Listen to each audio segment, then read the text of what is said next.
Iagoo, the Storyteller. There never was anyone so wise and knowing as old Iagoo. There never was an Indian who saw and heard so much. He knew the secrets of the woods and the fields, and understood the language of birds and beasts. All his life long he had lived out of doors, wandering far in the forest where the wild deer hide, or skimming the waters of the lake in his birch-bark canoe. Besides the things he had learned for himself, Iagoo knew much more. He knew the fairy tales and the wonder stories told him by his grandfather, who had heard them from his grandfather, and so on, away back to the time when the world was young and strange, and there was magic in almost everything. Iagoo was a great favorite with the children. No one knew better where to find the beautiful colored shells which he strung into necklaces for the little girls. No one could teach them so well just where to look for the grasses which their nimble fingers wove into baskets. For the boys he made bows and arrows, bows from the ash tree that would bend far back without breaking, and arrows strong and straight from the sturdy oak. But most of all, Iagoo won the children's hearts with his stories. Where did the robin get his red breast? How did fire find its way into the world so that an Indian can get it out by rubbing two sticks together? Why was Coyote, the prairie wolf, so much cleverer than all the other animals? And why was he always looking behind him when he ran?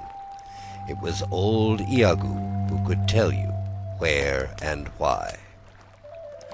Now, winter was the time for storytelling.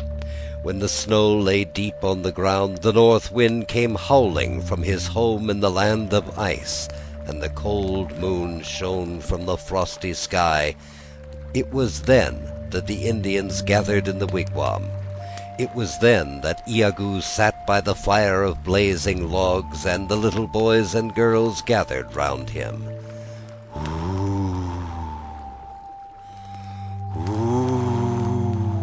Wailed the north wind.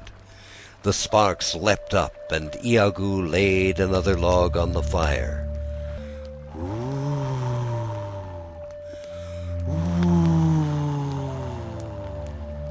What a mischievous old fellow was this north wind. One could almost see him, his flowing hair all hung with icicles. If the wigwam were not so strong, he would blow it down, and if the fire were not so bright, he would put it out. But this wigwam was made on purpose for just such a time as this, and the forest nearby had logs to last forever. So the north wind could only gnash his teeth and say,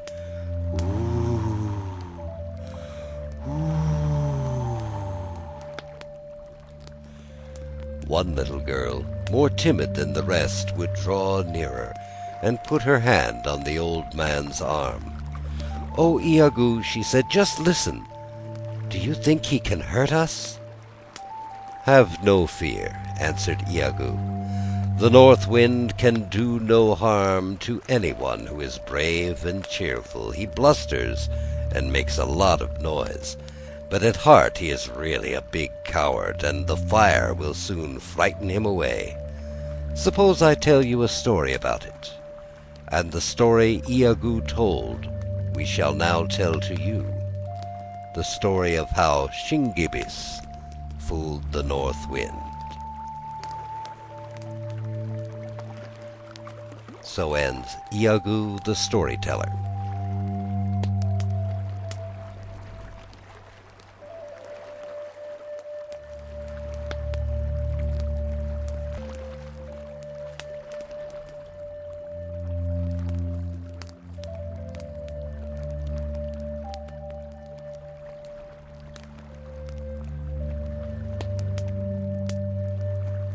Shin-ge-bis fools the north wind.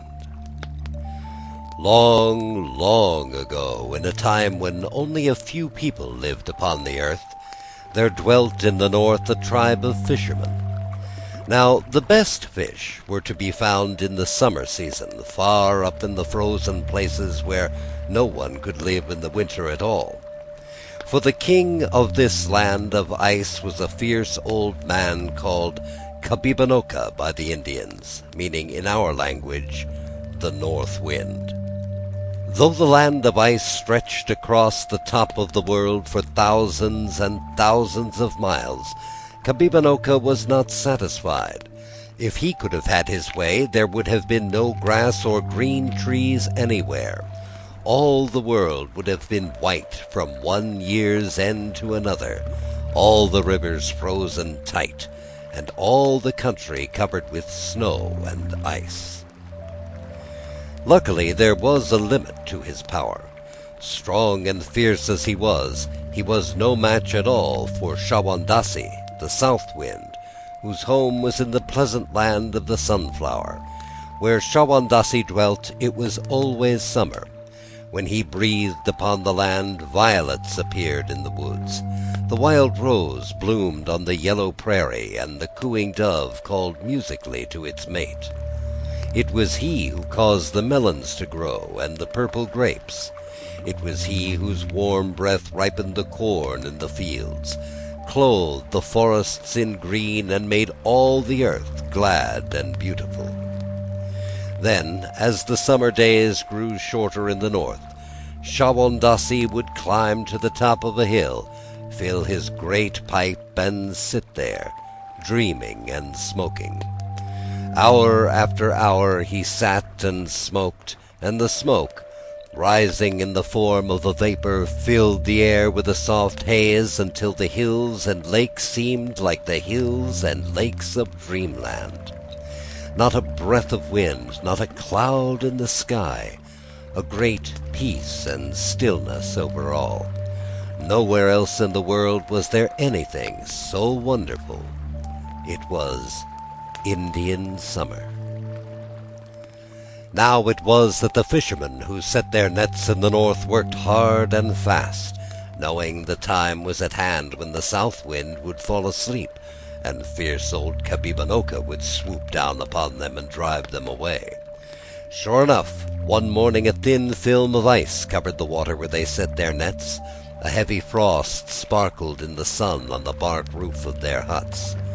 That was sufficient warning. The ice grew thicker. The snow fell in big, feathery flakes. Coyote, the prairie wolf, trotted by in his shaggy white winter coat. Already they could hear the muttering and moaning in the distance. "Kabibanoka is coming," cried the fisherman. "Kabibanoka will soon be here. It's time for us to go." But Shin-ge-bis the diver only laughed. Shin-ge-bis was always laughing. He laughed when he caught a big fish, and he laughed when he caught none at all. Nothing could dampen his spirits. "The fishing is still good," he said to his comrades. "I can cut a hole in the ice and fish with a line instead of a net. What do I care for old Kabibanoka?" They looked at him in amazement. It was true that Shin-ge-bis had certain magic powers and could change himself into a duck. They had seen him do it, and that is why he came to be called the diver. But how would this enable him to brave the anger of the terrible north wind? "You had better come with us," they said.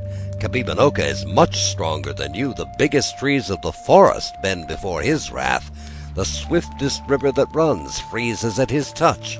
Unless you can turn yourself into a bear or a fish, you have no chance at all." But Shin-ge-bis only laughed the louder. "My fur coat lent me by Brother Beaver and my mittens borrowed from Cousin Muskrat will protect me in the daytime," he said. "And inside my wigwam is a pile of big logs. Let Kabibanoka come in by my fire if he dares." So the fishermen took their leave rather sadly, for the laughing Shin-ge-bis was a favorite with them, and the truth is, they never expected to see him again. When they were gone, Shin-ge-bis set about his work in his own way.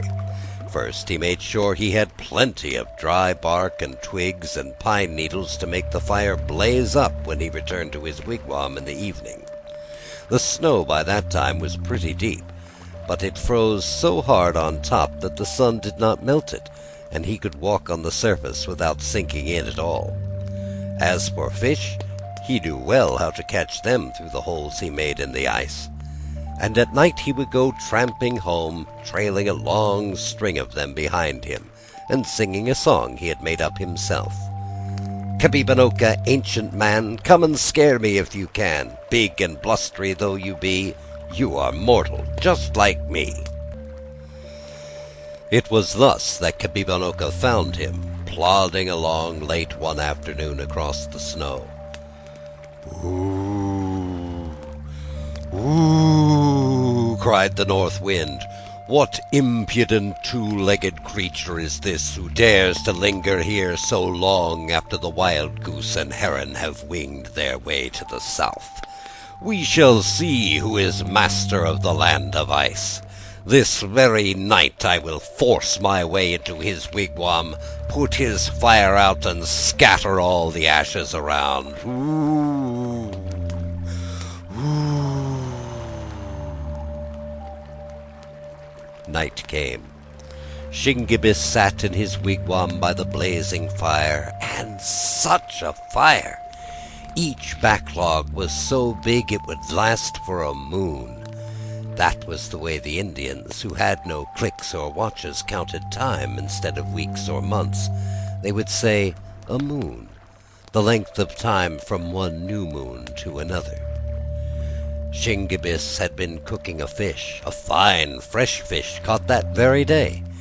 Broiled over the coals, it was a tender and savory dish, and Shin-ge-bis smacked his lips and rubbed his hands with pleasure. He had tramped many miles that day, so it was a pleasant thing to sit here by the roaring fire and toast his shins. How foolish, he thought, his comrades had been to leave a place where fish was so plentiful so early in the winter. "They think that Kabibanoka is a kind of magician," he was saying to himself, "and that no one can resist him. It's my own opinion that he's just a man, just like myself. It's true I can't stand the cold as he does, but then neither can he stand the heat as I do." This thought amused him so much that he began to laugh and sing, "Kabibanoka, frosty man, try to freeze me if you can. Though you blow until you tire, I am safe beside my fire." He was in such high good humor that he scarcely noticed a sudden uproar that began without. The snow came thick and fast. As it fell, it was caught up again like so much powder and blown against the wigwam, where it lay in huge drifts. But instead of making it colder inside, it was really like a thick blanket that kept the air out. Kabibanoka soon discovered his mistake, and it made him furious. Down the smoke vent he shouted, and his voice was so wild and terrible it might have frightened an ordinary man, but Shin-ge-bis only laughed. It was so quiet in the great silent country that he rather enjoyed a little noise. "Ho, ho!" he shouted back. "How are you, Kabibanoka? If you are not careful, you will burst your cheeks." Then the wigwam shook with the force of the blast, and the curtain of buffalo hide that formed the doorway flapped and rattled and rattled and flapped. "Come on in, Kabibanoka," called Shin-ge-bis merrily. "Come on in and warm yourself. It must be bitter cold outside." At these jeering words, Kabibanoka hurled himself against the curtain, breaking one of the buckskin thongs, and made his way inside. Oh, what an icy breath! So icy that it filled the hot wigwam like a fog. Shin-ge-bis pretended not to notice. Still singing, he rose to his feet and threw on another log. It was a fat log of pine, and it burned so hard and gave out so much heat that he had to sit a little distance away. From the corner of his eye he watched Kabibanoka, and what he saw made him laugh again. The perspiration was pouring from his forehead. The snow and icicles in his flowing hair quickly disappeared. Just as a snowman made by children melts in the warm sun of March, so the fierce old north wind began to thaw. There could be no doubt of it. Kabibanoka the Terrible was melting. His nose and ears became smaller. His body began to shrink. If he remained where he was much longer, the king of the land of ice would be nothing better than a puddle. "Come on up to the fire," said Shin-ge-bis cruelly. "You must be chilled to the bone. Come up closer and warm your hands and feet." But the north wind had fled, even faster than he came through the doorway. Once outside, the cold air revived him, and all his anger returned. As he had not been able to freeze Shin-ge-bis, he spent his rage on everything in his path.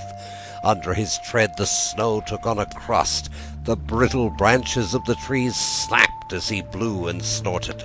The prowling fox hurried to his hole, and the wandering coyote sought the first shelter at hand. Once more he made his way to the wigwam of Shin-ge-bis and shouted down the flue. "Come out," he called. "Come out if you dare, and wrestle with me here in the snow. We shall see who's master then." Shin-ge-bis thought it over. "The fire must have weakened him," he said to himself, "and my own body is warm. I believe I can overpower him. Then he will not annoy me any more, and I can stay here as long as I please." Out of the wigwam he rushed, and Kabibanoka came to meet him. Then a great struggle took place. Over and over the hard snow they rolled, locked in each other's arms. All night long they wrestled, and the foxes crept out of their holes, sitting at a safe distance in a circle, watching the wrestlers. The effort put forth kept the blood warm in the body of Shin-ge-bis. He could feel the north wind growing weaker and weaker. His icy breath was no longer a blast, but only a feeble sigh. At last, as the sun rose in the east, the wrestlers stood apart, panting. Kabibanoka was conquered. With a despairing wail, he turned and sped away. Far, far to the north he sped, even to the land of the white rabbit. And as he went, the laughter of Shin-ge-bis rang out and followed him. Cheerfulness and courage can overcome even the north wind. And so ends Shin-ge-bis Fools the North Wind.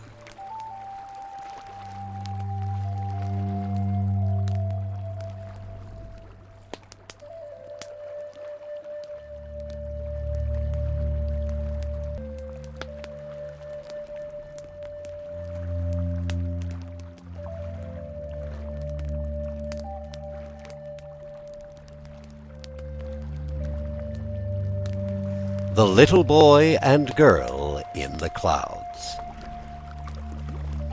Iagoo, the storyteller, was seated one evening in his favorite corner, gazing into the embers of the log fire like one in a dream. At such a time, the children knew better than to interrupt him by asking questions or teasing him for a story. They knew that Iagoo was turning over in his mind the strange things he had heard, and the wonderful things he had seen, that the burning logs and red coals took on curious shapes and made odd pictures that only he could understand, and that if they did not disturb him, he would presently begin to speak. On this particular evening, however, though they waited patiently and talked to one another only in low whispers, Iagoo kept on sitting there as if he were made of stone. They began to fear that he had forgotten them, and that bedtime would come without a story. So at last little Morning Glory, who was always asking questions, thought of one she had never asked before. "Iagoo," she said, and then she stopped, fearing to offend him. At the sound of her voice, the old man roused himself, as if his mind had been away on a long journey into the past. "What is it, Morning Glory?" "Iagoo, can you tell me, were the mountains always here?" The old man looked at her gravely. No matter how hard the question was, or how unexpected, Iagoo was always glad to answer. He never said, "I'm too busy, don't bother me," or "wait till some other time." So when Morning Glory asked him this very peculiar question, he nodded his wise old head, saying, "Do you know, I've often asked myself that very thing. Were the mountains always here?" He paused and looked once more into the fire, as if the answer was to be found there if only he looked long enough. At last he spoke again. "Yes, I think it must be true that the mountains were always here, the mountains and the hills. They were made when the world was made, a long, long time ago. And the story of how the world was made you have heard before. But there is one high hill that was not always there, a hill that grew like magic all of a sudden. Did I ever tell you the story of the big rock, how it rose and carried the little boy and girl up among the clouds?" "No, no," shouted the children in chorus. "You never told us that one. Tell it to us now." And this is the story of the magical big rock, as old Iagoo heard it from his grandfather, who heard it from his great-grandfather, who was almost old enough to have been there himself when it happened. In the days when all animals and men lived on friendly terms, when Coyote the prairie wolf was not a bad sort of fellow when you came to know him, and even the mountain lion would growl pleasantly and pass you the time of day, there lived in a beautiful valley a little boy and girl. This valley was a lovely place to live in. Never was such a playground anywhere on earth. It was like a great green carpet stretching up for miles and miles, and when the wind blew upon the long grass it was like looking at waves of the sea. Flowers of all colors bloomed in the beautiful valley. Berries grew thick on the bushes, and birds filled the summer air with their songs. Best of all, there was nothing whatever to fear.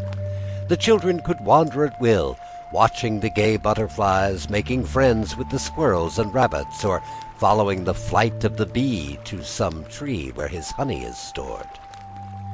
As for the wild animals, it was all very different from what it is today, when they keep the poor things in cages or coop them up in a little patch of ground behind a high fence. In the beautiful valley the animals ran free and happy, as they were meant to do. The bear was a big, lazy, good-natured fellow who lived on berries and wild honey in the summer, and in winter crept into his cavern in the rocks and slept there till spring. The deer were not only gentle, but tame as sheep, and often came to crop the tender grass that grew where the two children were accustomed to play. They loved all the animals, and the animals loved them, but perhaps their special favorites were Jackrabbit and Antelope. Jackrabbit had long legs and long ears, almost as long as a mule's, and no animal of his size could jump so high. But of course he could not jump as high as Antelope, the name of a beautiful little deer with short horns and slender legs who could run like the wind. Another thing that made the Happy Valley such a pleasant place to live was the river that flowed through it. All the animals came from miles around to drink from its clear, cool waters and to bathe in it on a hot summer day. One shallow pool seemed made especially for the little boy and girl. Their friend, the beaver, with his flat tail like an oar and his feet webbed like a duck's, had taught them to swim almost as soon as they had learned to walk, and to splash around in the pool on a warm afternoon was among their greatest pleasures. One day in midsummer the water was so pleasant that they remained in the pool much longer than usual, so that when at last they came out they were quite tired. And as they were a little chilled besides, they looked around for a good place where they could get dry and warm. "Let's climb up on that big flat rock with the moss on it," said the little boy. "We've never done it before. It would be lots of fun." So he clambered up the side of the rock, which was only a few feet high, and drew his sister up after him. Then they lay down to rest, and pretty soon, without intending it at all, they were fast asleep. Nobody knows how it happened that exactly at this time the rock began to rise and grow, but it did happen, because there it is today, high and bare and steep, higher than the other hills in the valley. As the children slept, it rose and rose, inch by inch, foot by foot. By the next day it was taller than the tallest trees. Meanwhile their father and mother were searching for them everywhere, but all in vain, nor was any trace of them to be found. No one had seen them climb up on the rock, and everyone concerned was much too excited to notice what had really happened to it. The parents wandered far and wide, saying, "Antelope, have you seen our little boy and girl? Jackrabbit, you must have seen our little boy and girl." But none of the animals had seen them. At last they met Coyote, the cleverest of them all, trotting along the valley with his nose in the air, so they put the same question to him. "No," said Coyote, "I have not seen them for a long time, but my nose was given me to smell with, and my brains were given me to think with, so who can tell but that I may help you?" He trotted by their side along the banks of the river, and pretty soon came to the pool where the children had been swimming. Coyote sniffed and sniffed. He ran around and around with his nose to the ground, and then he ran right up to the rock, put his forepaws up as high as he could reach, and sniffed again. He grunted. "I cannot fly like the eagle, and I cannot swim like the beaver, but neither am I stupid like the bear, nor ignorant like the jackrabbit. My nose has never deceived me yet. Your little boy and girl must be up there, on that rock." "But how could they get there?" asked the astonished parents, for the rock was now so high that the top was lost to sight in the clouds.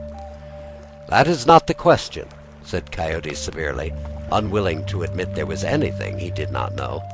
"That is not the question at all. Anyone could ask that.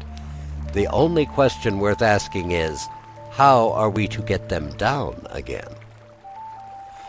So they called all the animals together to talk it over and see what could be done. Then the bear said, "If I could only put my arms around the rock, I could climb it, but it is much too big for that." And the fox said, "If it were only a deep hole instead of a high hill, I would be able to help you."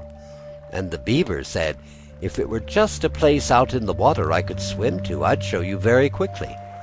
But as this kind of talk did not take them very far, they decided to try what jumping would do. There seemed to be no other way, and as each one was anxious to do his part, the smallest one was permitted to take the first attempt. So the mouse made a funny little hop, about as high as your hand. The squirrel went a little higher. The jackrabbit made the highest jump of his life, and almost broke his back, to no purpose. Antelope gave a great bound in the air, but managed to light on his feet again without doing himself any harm. Finally, the mountain lion went a long way off to get a good start, ran toward the rock with great leaps, sprang straight up, and fell and rolled over on his back. He had made a higher jump than any of them, but it was not nearly high enough. No one knew what to do next. It seemed as if the little boy and girl must be left sleeping on forever, up among the clouds. Suddenly they heard a tiny voice saying, "Perhaps if you let me try, I might climb up the rock." They looked around in surprise, wondering who it was that spoke, and at first they could see nobody, and thought that Coyote must be playing a trick on them, but Coyote was as much surprised as anyone. "Wait a minute, I'm coming as fast as I can," said the tiny voice again. Then a measuring worm crawled out of the grass. A funny little worm that made its way along by hunching up its back and drawing itself ahead an inch at a time. "Ho, ho!" said the mountain lion from deep down in his throat. He always spoke that way when his dignity was offended. "Ho, ho! Did you ever hear such impudence? If I, a lion, have failed, how can a miserable little crawling worm like you hope to succeed? Just tell me that." "It's downright silly," said Jack Rabbit. "That's what it is. I never heard of such conceit." However, after much talk, they agreed at last that it could do no harm to let him try. So the measuring worm made his way slowly to the rock, and he began to climb. In a few minutes he was higher than Jack Rabbit had jumped. Soon he was farther up than the lion had been able to leap. Before long, he had climbed out of sight. It took the measuring worm a whole month, climbing day and night to reach the top of the magic rock. When he got there, he awakened the little boy and girl, who were much surprised to see where they were, and guided them safely down along a path no one else knew anything about. Thus, by patience and perseverance, the weak little creature was able to do something that the bear, for all his size, and the lion, for all his strength, could never have done at all. That was a long time ago. Today there are no more lions or bears in the valley, and no one ever thinks of them. But everybody thinks of the measuring worm, because the big rock is still there, and the Indians have named it after him. Tutokanula, they call it. A big name indeed for a little fellow, yet by no means too big when you come to think of the big, brave thing that he did. So ends The Little Boy and Girl in the Clouds.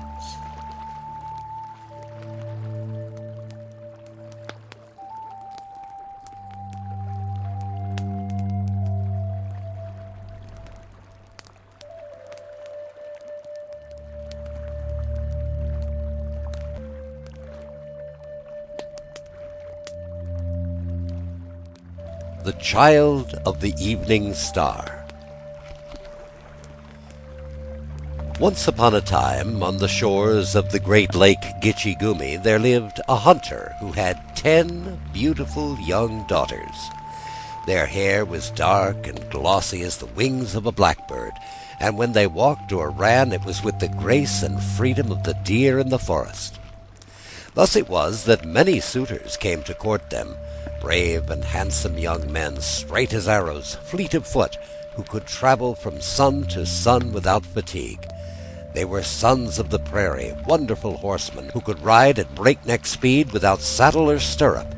They could catch a wild horse with a noose, tame him in a magical way by breathing into his nostrils, then mount him and gallop off as if he had always been ridden. There were those also who came from afar in canoes across the waters of the great lake, canoes which shot swiftly along, urged by the strong, silent sweep of the paddle. All of them brought presents, with which they hoped to gain the father's favor. Feathers from the wings of the eagle who soars high up near the sun, furs of the fox and beaver, and the thick, curly hair of the bison, beads of many colors, and wampum, the shells which the Indians used for money, the quills of the porcupine, and the claws of the grizzly bear, deerskin dressed to such a softness that it crumpled up in the hands.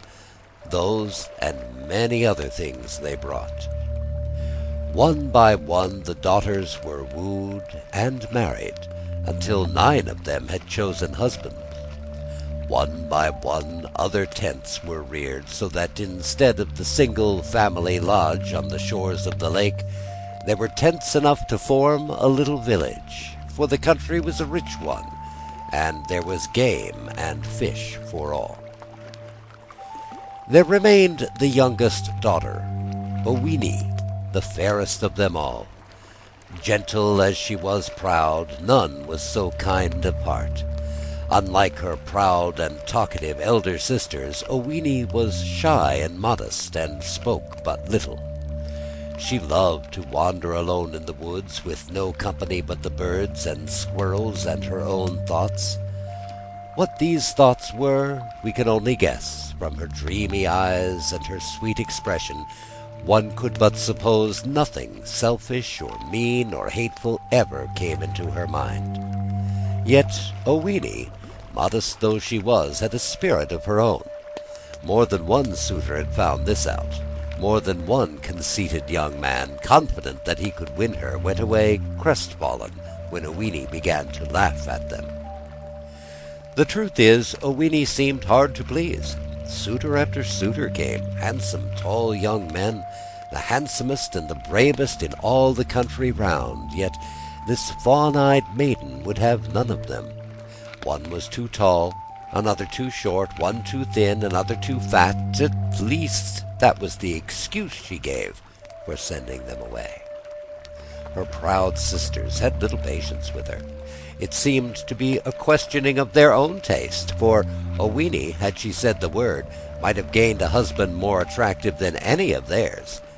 Yet no one was good enough. They could not understand her, so they ended by despising her as a silly and unreasonable girl. Her father, too, who loved her dearly and wished her to be happy, was much puzzled. "Tell me, my daughter," he said to her one day, "is it your wish never to marry? The handsomest young men in the land have sought you in marriage, and you have sent them all away, often with a poor excuse. Why is it?" Owini looked at him with her large, dark eyes. "Father," she said at last, "it is not that I am willful, but it seems somehow as if I had the power to look into the hearts of men. It is the heart of a man, and not his face, that really matters, and I have not yet found one youth who, in this sense, is really beautiful." Soon afterward, a strange thing happened. There came into the little village an Indian named Osseo, many years older than Owini. He was poor and ugly too. Yet Owini married him. How the tongues of her 9 proud sisters did wag! Had the spoiled little thing lost her mind, they asked? Oh, well, they had always knew she would come to a bad end, but it was pretty hard on the family. Of course, they could not know what Owini had seen at once, that Osseo had a generous nature and a heart of gold, that beneath his outward ugliness was the beauty of a noble mind and the fire and passion of a poet. That is why Owini loved him. Knowing, too, that he needed her care, she loved him all the more. Now, though Owini did not expect it, Osseo was really a beautiful youth upon whom an evil spell had been cast. He was, in truth, the son of the king of the evening star, that evening star which shines so gloriously in the western sky just above the rim of the earth as the sun is setting. Often on a clear evening it hung suspended in the purple twilight like some glittering jewel, so close it seemed, and so friendly that the little children would reach out their hands, thinking that they might grasp it ere it was swallowed by the night, and keep it always for their own. But the older ones would say, "Surely it must be a bead on the garments of the Great Spirit as he walks in the evening through the garden of the heavens."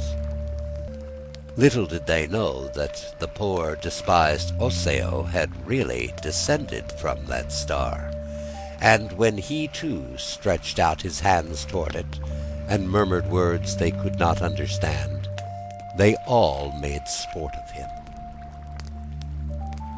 There came a time when a great feast was prepared in a neighboring village, and all of Owini's kinfolk were invited to attend. They all set out on foot, the 9 proud sisters with their husbands walking ahead, much pleased with themselves and their finery, and all chattering like magpies. But Owini walked behind in silence, and with her walked Osseo. The sun had set. In the purple twilight over the edge of the earth sparkled the evening star.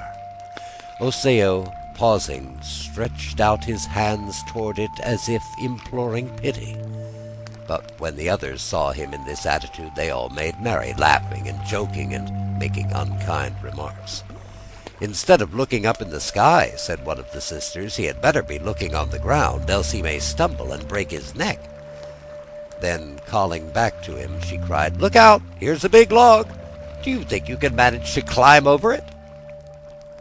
Osseo made no answer, but when he came to the log, he paused again. It was the trunk of a huge oak tree blown down by the wind. There it had lain for years, just as it fell, and the leaves of many summers lay thick upon it.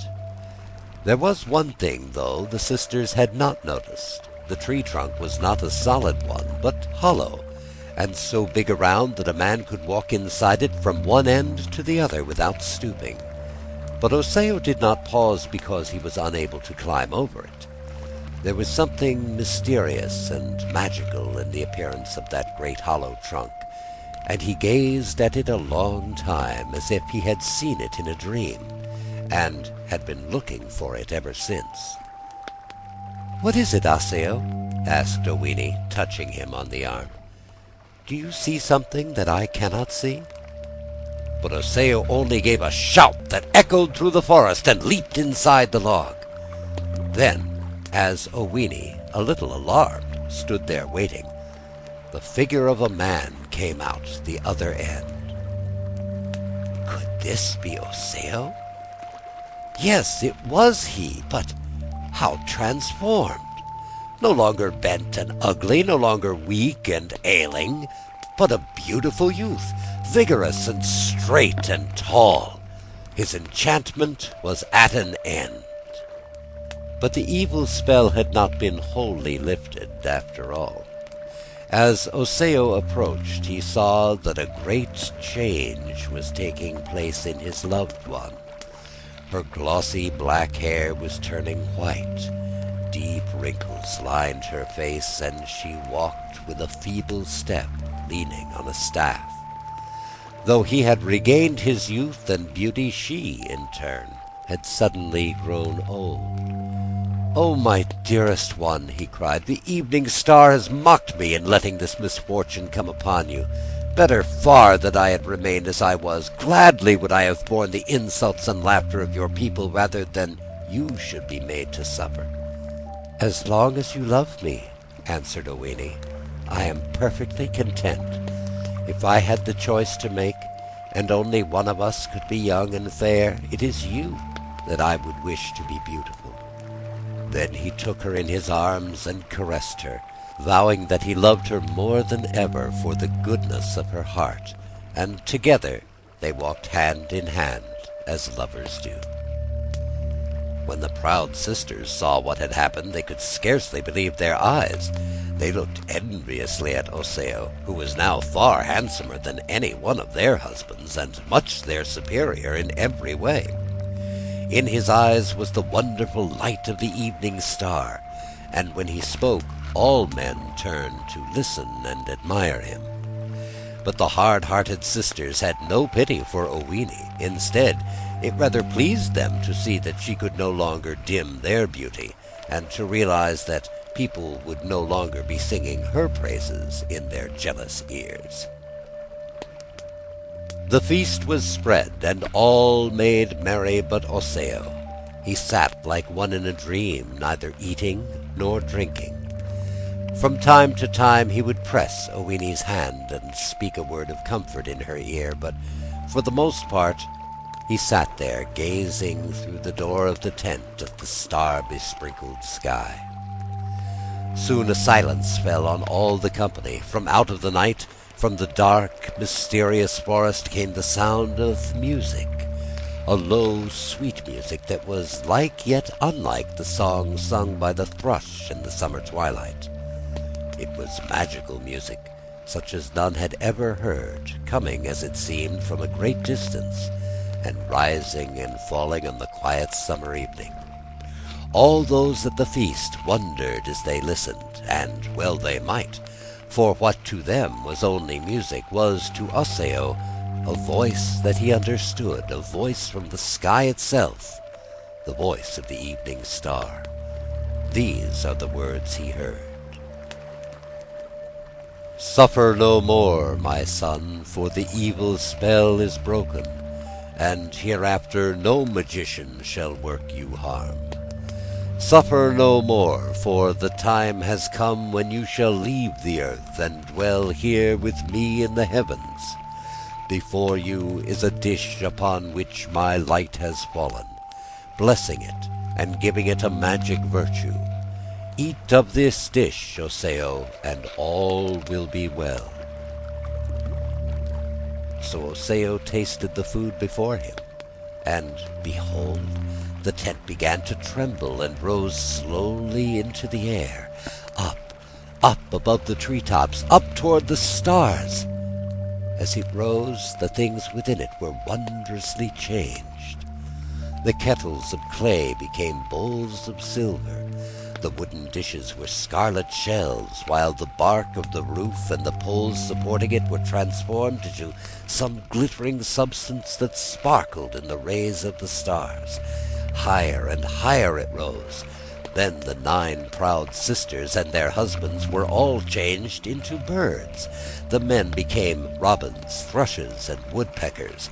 The sisters were changed into various birds with bright plumage.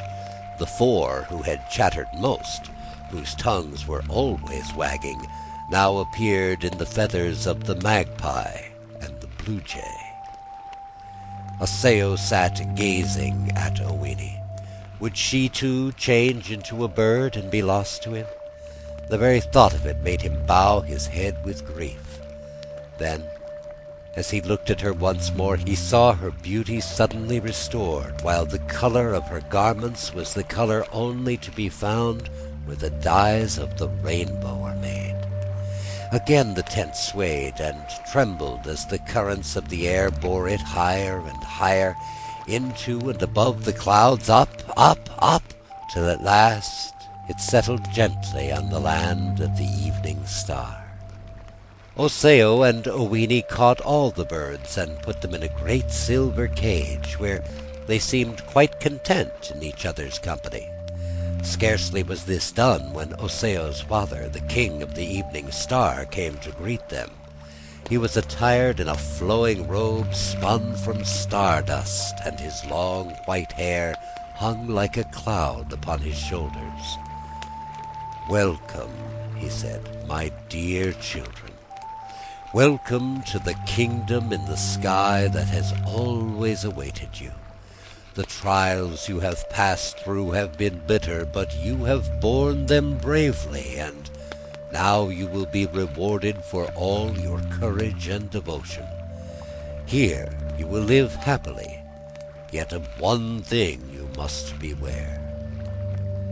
He pointed to a little star in the distance, a little winking star hidden from time to time by a cloud of vapor.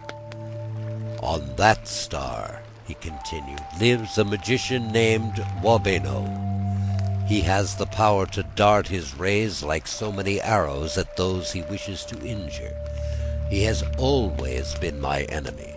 It was he who changed Oseo into an old man and cast him down upon the earth. Have a care that his light does not fall upon you.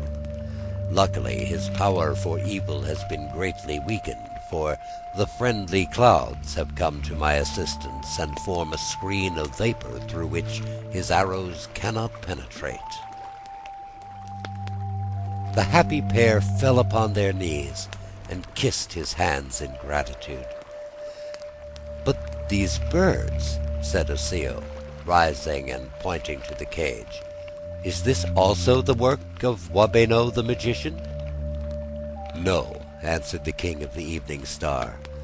"It was my own power, the power of love, that caused your tent to rise and bear you hither.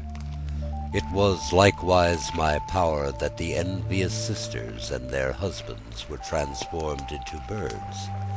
Because they hated you and mocked you, and were cruel and scornful to the weak and old, I have done this thing. It is not so great a punishment as they deserve. Here in their silver cage they will be happy enough, proud of their handsome plumage, strutting and twittering to their heart's content. Hang the cage there, at the doorway of my dwelling. They shall be well cared for." Thus it was that Oseo and Owini came to live in the kingdom of the evening star. And as the years passed by, the little winking star where Wabeno the magician lived grew pale and paler and dimmer, till it quite lost its power to harm. Meanwhile, a little son had come to make their happiness more perfect, a charming boy with the dark, dreamy eyes of his mother and the strength and courage of Osseo.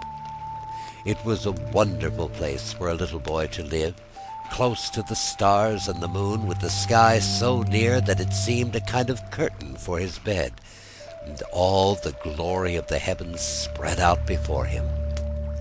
But sometimes he was lonely, and wondered what the earth was like, the earth his father and mother had come from. He could see it far, far below.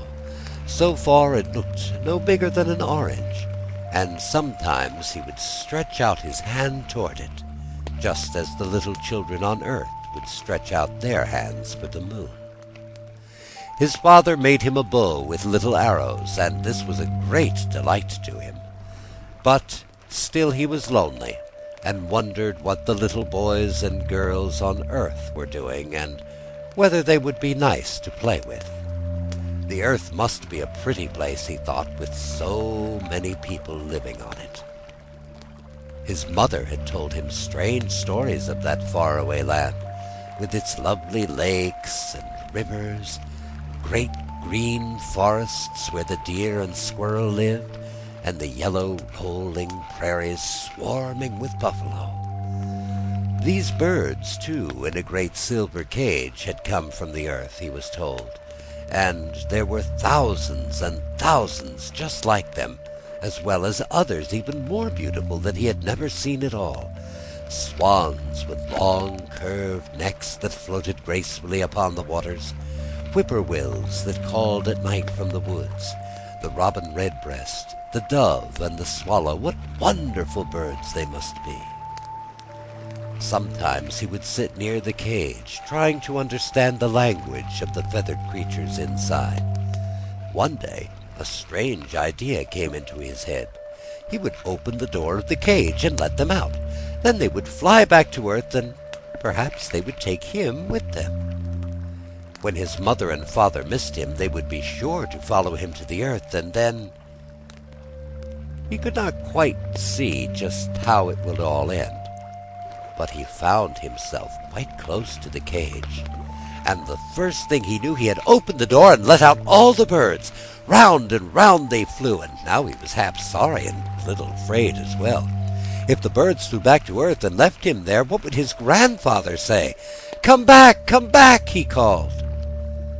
But the birds only flew around him in circles and paid no attention to him. At any moment they might be winging their way to the earth. Come back, I tell you, he cried, stamping his foot and waving his little bow. Come back, I say, or I'll shoot you. Then, as they would not obey him, he fitted an arrow to his bow and let it fly. So well did he aim that the arrow sped through the plumage of a bird, and the feathers fell all around. The bird itself, a little stunned but not much hurt, fell down, and a tiny trickle of blood stained the ground where it lay. But it was no longer a bird with an arrow in its wing.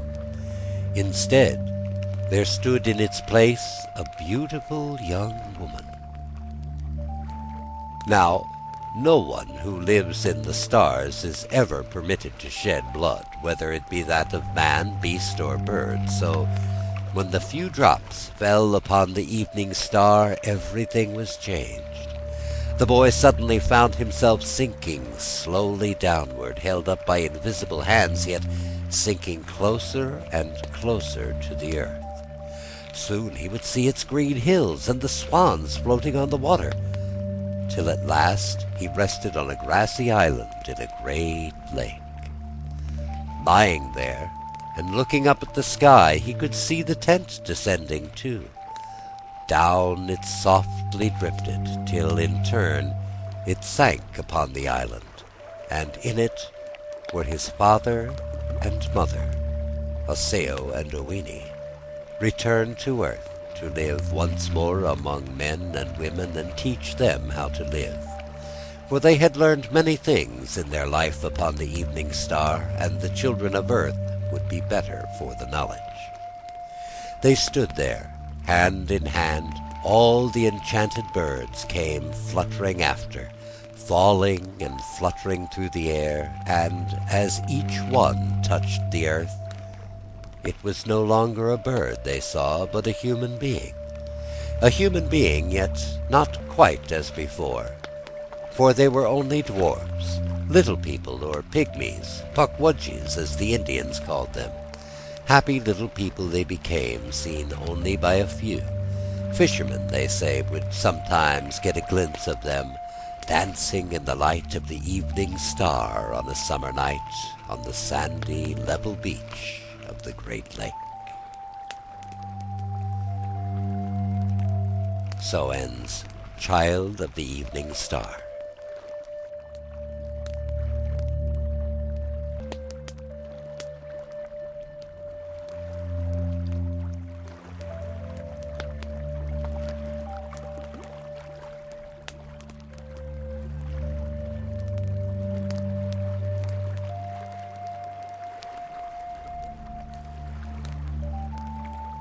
The Boy Who Snared the Sun. A deep crusted snow covered the earth and sparkled in the light of a wintry moon. The wind had died away. It was very cold and still. Not a sound came from the forest. The only noise that broke the perfect quiet of the night was the cracking of the ice on the big sea water, Gitchigumi, which was now frozen solid. But inside old Iagoo's tepee it was warm and cheerful. The tepee, as the Indians call a tent, was covered with the thick, tough skin of the buffalo. The winter coat of Mukwa the bear had now become a pleasant, soft rug for Iagoo's two young visitors, Morning Glory and her little brother Eagle Feather. Squatting at their ease on the warm fur, they waited for the old man to speak. Suddenly a white-footed mouse crept from his nest in a corner, and, advancing close to the children, sat up on his hind legs, like a dog that begs for a biscuit. Eagle Feather raised his hand in a threatening way, but Morning Glory caught him by the arm. "No, no," she said, "you must not harm him. See how friendly he is, and not a bit afraid. There is game enough in the forest for a brave boy's bow and arrow. Why should he spend his strength on a weak little mouse?" Eagle Feather, pleased with anything that seemed like praise of his strength, let his hand fall. "Your words are true words, Morning Glory," he answered. "Against Akmeek the beaver, or Wabisi the wild swan, it is better that I should measure my hunter's skill." At this, Iagoo, turning around, broke the long silence. "There was a time," he said mysteriously, "when 1,000 boys such as Eagle Feather would have been no match at all for that mouse as he used to be." "When was that?" asked Eagle Feather, looking uneasily at his sister. "In the days of the great dormouse," answered Iagoo. "In the days long ago where there were many more animals than men on the earth, and the biggest of all the beasts was the dormouse. Then something strange happened, something that never happened before or since. Shall I tell you about it?" "Oh, please do," begged Morning Glory. "The story I am going to tell you," began Iagoo, "is not so much a story about the dormouse as it is a story about a little boy and his sister. Yet had it not been for the dormouse, I would not be here to tell about it, and you would not be here to listen. To begin with, you must understand that the world in those days was a different sort of place from what it is now. Oh yes, a different sort of place. People did not eat the flesh of animals. They lived on berries and roots and wild vegetables. The Great Spirit, who made all things on land and in the sky and water, had not yet given men mondamin, the Indian corn. There was no fire to give them heat or to cook with. In all the world there was just one small fire, watched by two old witches who never let anybody come near it, and until Coyote, the prairie wolf, came along and stole some of this fire, the food that people could manage to get was eaten raw, the way it grew. "They must have been pretty hungry," said Morning Glory. "Oh yes, they were hungry," agreed Iagoo. "But that was not all. There were so many animals, and so few men, that the animals ruled the earth in their own way. The biggest of them all was Bosh-quadosh, the mastodon. He was higher than the highest trees, and he had an enormous appetite. But he did not stay long on earth, or there would not have been food enough even for the other animals." "I thought you said the dormouse was the biggest," interrupted Eagle Feather. Iagoo looked at him severely. "At the time I speak of," he continued, "Bosh-quadosh, the mastodon, had just gone away. He had not gone a bit too soon either, for by this time the only people left on the whole earth were a young girl and her little brother." "Like Eagle Feather and me?" asked Morning Glory. "The girl was much like you," said Iagoo patiently. "But the boy was a dwarf who never grew to be more than 3 feet high. Being so much stronger and larger than her brother, she gathered all the food for both and cared for him in every way. Sometimes she would take him along with her when she went to look for berries and roots. 'He's such a little boy,' she said to herself, 'that if I leave him all alone, some big bird may swoop down and carry him off to its nest.' She did not know what a strange boy he was, and how much mischief he could do when he set his mind upon it. One day she said to him, 'Look, little brother, I have made you a bow and some arrows. It's time you learned to take care of yourself, so when I am gone, practice shooting, for this is a thing you must know how to do.' Winter was coming, and to keep himself from freezing, the boy had nothing better than a light garment woven by his sister from the wild grasses. How could he get a warm coat? As he asked himself that question, a flock of snowbirds flew down nearby and began pecking at the fallen logs to get the worms. 'Ha!' said he, 'their feathers would make me a fine coat.' Bending his bow, he let an arrow fly, but as he had not yet learned how to shoot straight, it went wide of the mark. He shot a second and a third. Then the birds took fright and flew away. Each day he tried again, shooting at a tree where there was nothing better to aim at. At last he killed a snowbird, then another and another. When he had shot 10 birds, he had enough. 'See, sister,' he said, 'I shall not freeze. Now you can make me a coat from the skins of these little birds.' So his sister sewed the skins together and made him the coat, the first warm winter coat he had ever had. It was fine to look at, and the feathers kept out the cold. Ee-yah! He was proud of it. With his bow and arrows he strutted up and down like a little turkey-cock. 'Is it true,' he asked, 'that you and I are the only persons living on earth?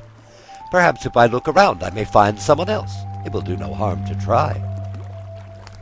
His sister feared he would come to some harm, but he had made up his mind to see the world for himself, and off he went. But his legs were short, and he was not used to walking far, and he soon grew tired. When he came to a bare place on the edge of a hill, where the sun had melted the snow, he lay down, and soon was fast asleep. As he slept, the sun played him a trick. It was a mild winter's day. The bird skins of which the coat were made were still fresh and tender, and under the full glare of the sun they began to shrivel and shrink. "Yah! What's wrong?" he muttered in his sleep, feeling the coat become tighter and tighter. Then he woke, stretched out his arms, and saw what happened. The sun was nearly sinking now. The boy stood up and faced it and shook his small fist. "See what you have done!" he cried with a stamp of his foot. "You have spoiled my new bird-skin coat. Never mind. You think yourself beyond my reach up there, but I'll be revenged on you. Just wait and see." "But how could he reach the sun?" asked Morning Glory, her eyes growing rounder and rounder. "That is what his sister said when he told her about it," said Iagoo. "And what do you think he did? First he did nothing at all but stretch himself out on the ground, where he lay for 10 days without eating or moving. Then he turned over on the other side and lay for 10 days more. At last he rose to his feet. 'I have made up my mind,' he said. 'Sister, I have a plan to catch the sun in a noose. Find me some kind of cord from which I can make a snare.' She got some tough grass and twisted it into a rope. 'That will not do,' he said. 'You must find something stronger.' He no longer talked like a little boy, but like one who was to be obeyed. Then his sister thought of her hair. She cut enough from her head to make a cord, and when she had plaited it, he was much pleased, and said it would do. He took it from her and drew it between his lips, and as he did this, it turned into a kind of metal, and grew much stronger and longer, till he had so much that he wound it round his body. In the middle of the night he made his way to the hill, and there he fixed a noose at the place where the sun would rise. He had to wait a long time in the cold and darkness, but at last a faint light came into the sky.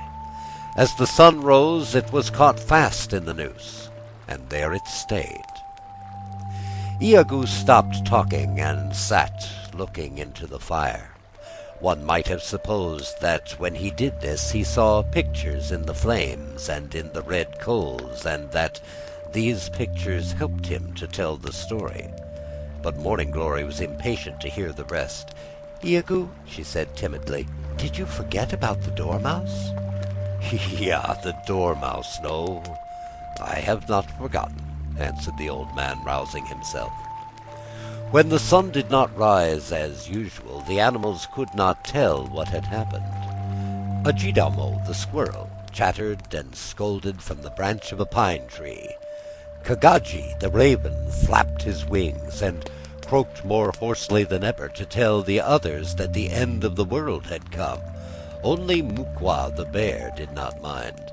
He had crept into his cave for the winter, and the darker it was, the better he liked it. Wabon, the east wind, was the one who brought the news. He had drawn from his quiver the silver arrows with which he chased the darkness from the valleys, but the sun had not risen to help him, and the arrows fell harmless to the earth. "Wake! Wake!" he wailed. "Someone has caught the sun in a snare. Which of the animals will dare to cut the cord?" But even Coyote, the prairie wolf, who was the wisest of them all, could think of no way to free the sun. So great was the heat thrown out by its rays that he could not come within an arrow's flight of where it was caught fast in the magical noose of hair. "Leave it to me!" screamed Ken-Yu, the war eagle, from his nest on the cliff. "It is I alone who soar to the sky and look the sun in the face without winking. Leave it to me!" Down he darted through the darkness, and up he flew again with his eagle feathers singed. Then they woke the dormouse.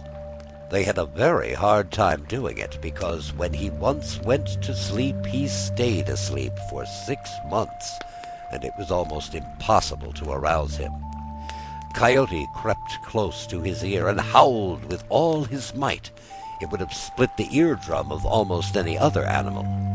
But Kugabin-gua-kwa, the dormouse, only groaned and turned over on his other side, and Coyote had a narrow escape from being mashed flat like a corn cake. "There is only one thing that will wake him," said Coyote, getting up and shaking himself. "I will run to the mountain cave of Animiki, the thunder. His voice is even more terrible than mine." So off he went at a gallop. Soon they could hear Animiki coming. Boom! Boom! When he shouted in the ear of the dormouse, the biggest beast on earth rose slowly to his feet. In the darkness he looked bigger than ever, almost as big as a mountain. Animiki the Thunder shouted once more to make sure that the Dormouse was really wide awake and would not go to sleep again. "Now," said Coyote to the Dormouse, "it is you that will have to free the sun. If he burned one of us, there would be little left but bones, but you are so big that if part of you is burned, there will still be enough. Then in that case you would not have to eat so much, or work so hard to get it." The Dormouse was a stupid animal, and Coyote's talk seemed true talk. Besides, he was the biggest animal. He was expected to do the biggest things. So he made his way to the hill where the little boy had snared the sun, and began to nibble at the noose. As he nibbled away, his back got hotter and hotter. Soon it began to burn till all the upper part of him had burned away and become great heaps of ashes. At last, when he had cut through the cord with his teeth and set the sun free, all that was left of him was an animal no larger than an ordinary mouse. What he became then, so he is today. Still, he is big enough for a mouse, and perhaps that is what Coyote really meant. Coyote, the prairie wolf, is a cunning beast, up to many tricks, and it is not always easy to tell exactly what he means. So ends The Boy Who Snared the Sun.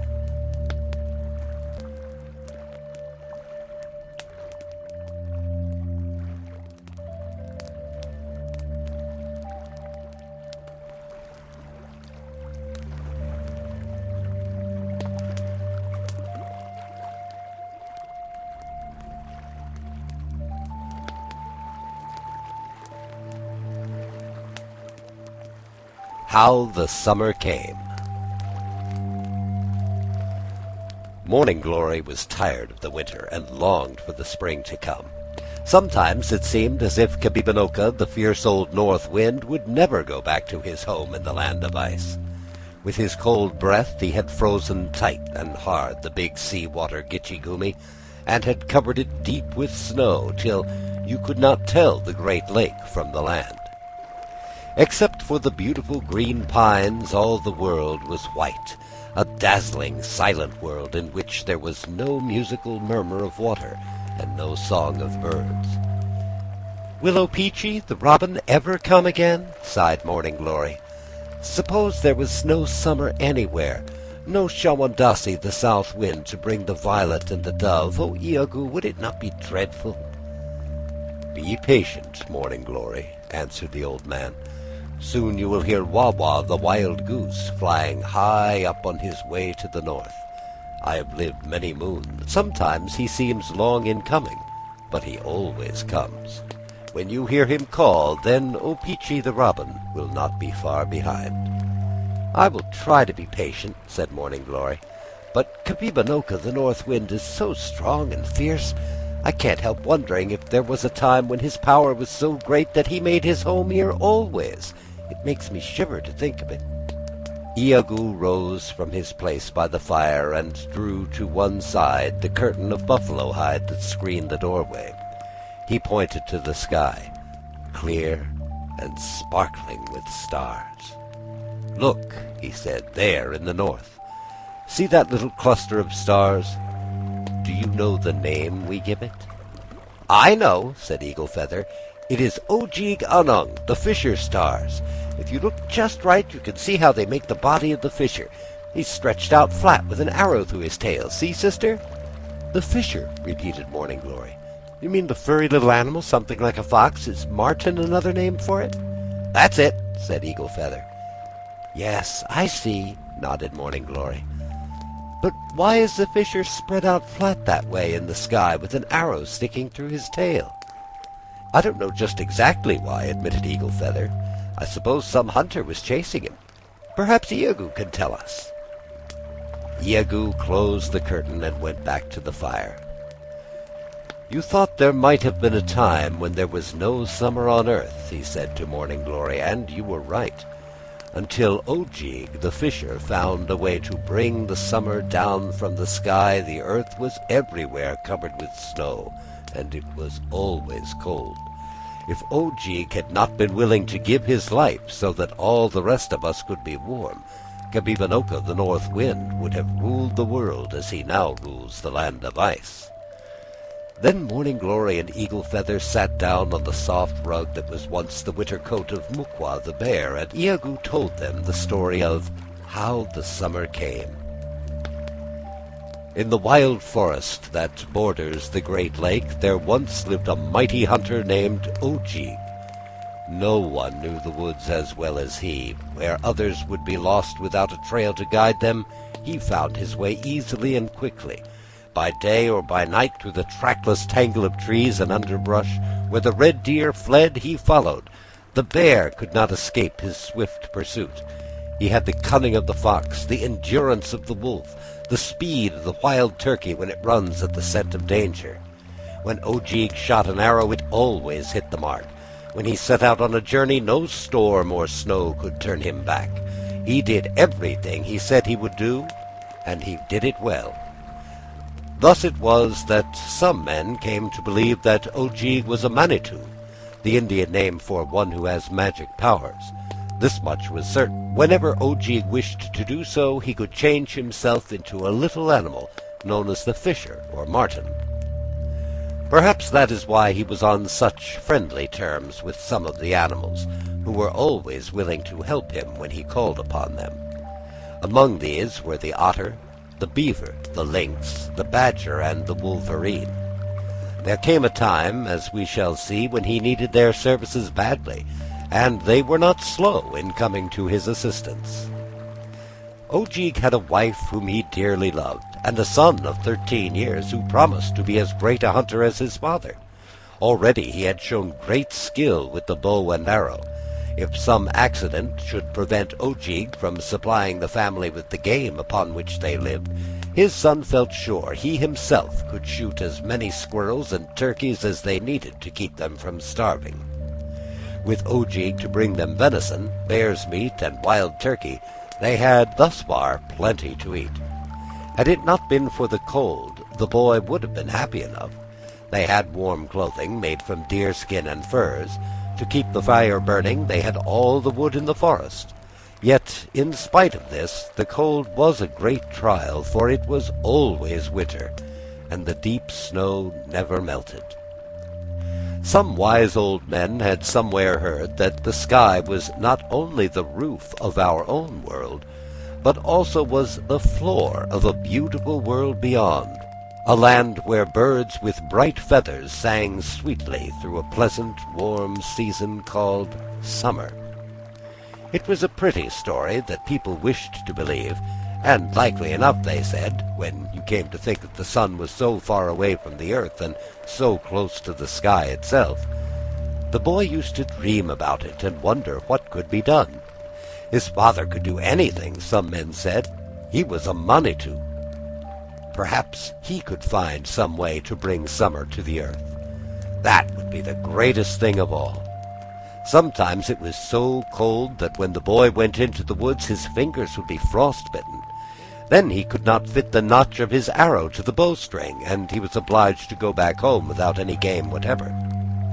One day he had wandered far into the forest, and was returning empty-handed, when he saw a red squirrel seated on his hind legs on the stump of a tree. The squirrel was gnawing a pine cone, and did not try to run away when the young hunter came near. Then the little animal spoke.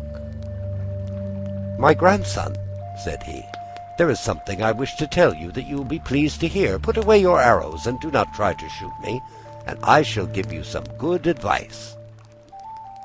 The boy was surprised, but he unstrung his bow and put the arrow in his quiver. "Now," said the squirrel, "listen carefully to what I have to say. The earth is always covered with snow, and the frost bites your fingers and makes you unhappy. I dislike the cold as much as you do. To tell the truth, there is little enough for me to eat in these woods, with the ground frozen hard all the time. You can see how thin I am, for there is not much fat in a pine cone.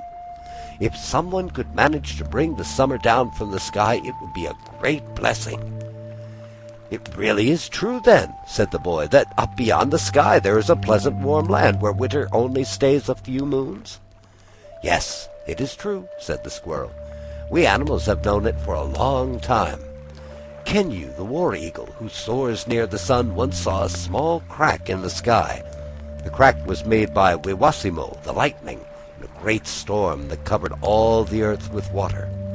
Kenyu, the war eagle, felt the warm air leaking through, but the people who live up above mended the crack at that very moment, and the sky has never leaked again." "Then our old wise men were right," said the boy. "Ojeeg, my father, can do most anything he's a mind to. Do you suppose if he tried hard enough he could get through the sky and bring the summer down to us?" "Of course," exclaimed the squirrel. "That's why I spoke to you about it. Your father is a Manitou. If you beg him hard enough and tell him how unhappy we are, he is sure to make the attempt. When you go back, show him your frostbitten fingers. Tell him how you tramp all day through the snow and how difficult it is to make your way home. Tell him that some day you may be frozen stiff and never get back at all. Then he will do as you ask, because he loves you very much." The boy thanked the squirrel and promised to follow his advice. From that day he gave his father no peace. At last Ojeeg said to him, "My son, what you ask me to do is a dangerous thing, and I do not know what may come of it. But my power as a Manitou was given to me for a good purpose, and I can put it to no better use than to try to bring the summer down from the sky and make the world a more pleasant place to live in." Then he prepared a feast, to which he invited his friends, the otter, the beaver, the lynx, the badger, and the wolverine. They all put their heads together to decide what was best to be done. The lynx was first to speak. He had traveled far on his long legs, and had seen many strange places. Besides, if you had good strong eyes, and you looked at the sky on a clear night when there was no moon, you could see a little group of stars which the wise old men said was exactly like a lynx. It gave him a certain importance, especially in matters of this kind, so when he began to speak, the others listened with great respect. "There is a high mountain," said he, "that none of you has ever seen. No one ever saw the top, because it is always hidden by the clouds. I am told it is the highest mountain in the world, and it almost touches the sky." The otter began to laugh. He is the only animal that can do this. Sometimes he laughs for no particular reason, unless it is that he thinks himself more clever than other animals and likes to show off. "What are you laughing at?" asked the lynx. "Oh, nothing," answered the otter. "I was just laughing." "It will get you into trouble some day," said the lynx. "Just because you never heard of this mountain, you think it is not there." "Do you know how to get to it?" asked Ojeeg. "If we could climb to the top, we might find a way to break through the sky. It seems a good plan." "That is just what I was thinking," said the lynx. "It is true that I don't know where it is, but a moon's journey from here there lives a Manitou who has the shape of a giant. He knows, and he could tell us." So Ojeeg bade goodbye to his wife and his little son, and on the next day the lynx began the long journey, with Ojeeg and the others following close behind. It was just as the lynx had said. When they had traveled a day and a night for a moon, they came to a lodge, as the white men call an Indian's tent, and there was a Manitou standing in the doorway. He was a queer-looking man, such as they had never seen before, with an enormous head and 3 eyes, one being set in his forehead above the other 2. He invited them into the lodge, and set some meat before them, but he had such an odd look, and his movements were so awkward that the otter could not help laughing. At this the eye in the Manitou's forehead grew red like a live coal, and he made a leap for the otter, who barely managed to slip through the doorway out into the bitter cold and darkness of the night without having tasted a morsel of supper. When the otter had gone, the Manitou seemed satisfied, and told them that they could spend the night in his lodge. They did so, and Ojeeg, who had stayed awake while his friends slept, noticed that only 2 of the Manitou's eyes were closed, while the one in his forehead remained wide open. In the morning, the Manitou told Ojeeg to travel straight toward the North Star, and that in 20 suns, the Indian name for days, they would reach the mountain. As you are a Manitou yourself, he said, you may be able to climb to the top and to take your friends with you, but I cannot promise that you will be able to get down again. If it is close enough to the sky, answered Ojeeg, that is all I ask. Once more they set out. On their way they met the otter, who laughed again when he saw them, but this time he laughed because he was glad to find them, and glad to get some meat that Ojeeg had saved from the Manitou's supper. In 20 days they came to the foot of the mountain. Then up and up they climbed, till they passed quite through the clouds. Up once more, till at last they stopped, all out of breath, and sat down to rest on the highest peak in the world. To their great delight, the sky seemed so close they could almost touch it. Ojeeg and his comrades filled their pipes, but before smoking they called out to the Great Spirit, asking for success in their attempt. In Indian fashion, they pointed to the earth, to the sky overhead, and to the 4 winds. Now, said Ojeeg, when they had finished smoking, which of you can jump the highest? The otter grinned. Jump then, commanded Ojeeg. The otter jumped, and sure enough his head hit the sky. But the sky was the harder of the 2, and he fell back. When he struck the ground, he began to slide down the mountain. Soon he was out of sight, and they saw him no more. Oh, grunted the lynx. He is laughing out the other side of his mouth. It was the beaver's turn. He too hit the sky, but fell down in a heap. The badger and the lynx had no better luck, and their heads ached for a long time afterwards. It all depends on you, said Ojeeg to the wolverine. You are the strongest of them all. Ready? Now jump! The wolverine jumped and fell, but came down on his feet, sound and whole. Good, cried Ojeeg. Try again. This time the wolverine made a dent in the sky. It's cracking, exclaimed Ojeeg. Now once more. For the 3rd time the wolverine jumped. Through the sky he went, passing out of sight, and Ojeeg quickly followed him. Looking around them, they beheld a beautiful land. Ojeeg, who had spent his life among the snows, stood like a man who dreams, wondering if it could be true. He had left behind him a bare world, white with winter, whose waters were always frozen, a world without song or color. He had now come into a country that was a great green plain with flowers of many hues, where birds of bright plumage sang amid the leafy branches of trees hung with golden fruit. Streams wandered through the meadows and flowed into lovely lakes. The air was mild and filled with the perfume from 1,000,000 blossoms. It was summer. Along the banks of the lake were the lodges in which lived the people of the sky, who could be seen some distance away. The lodges were empty, but before them hung cages in which there were many beautiful birds. Already the warm air of summer had begun to rush through the hole made by the wolverine, and Ojeeg now made haste to open the cages so that the birds could follow. The sky-dwellers saw what was happening and raised a great shout. But spring, summer, and autumn had already escaped through the opening into the world below, and many of the birds as well. The wolverine, too, had managed to reach the hole and descend to the earth before the sky-dwellers could catch him.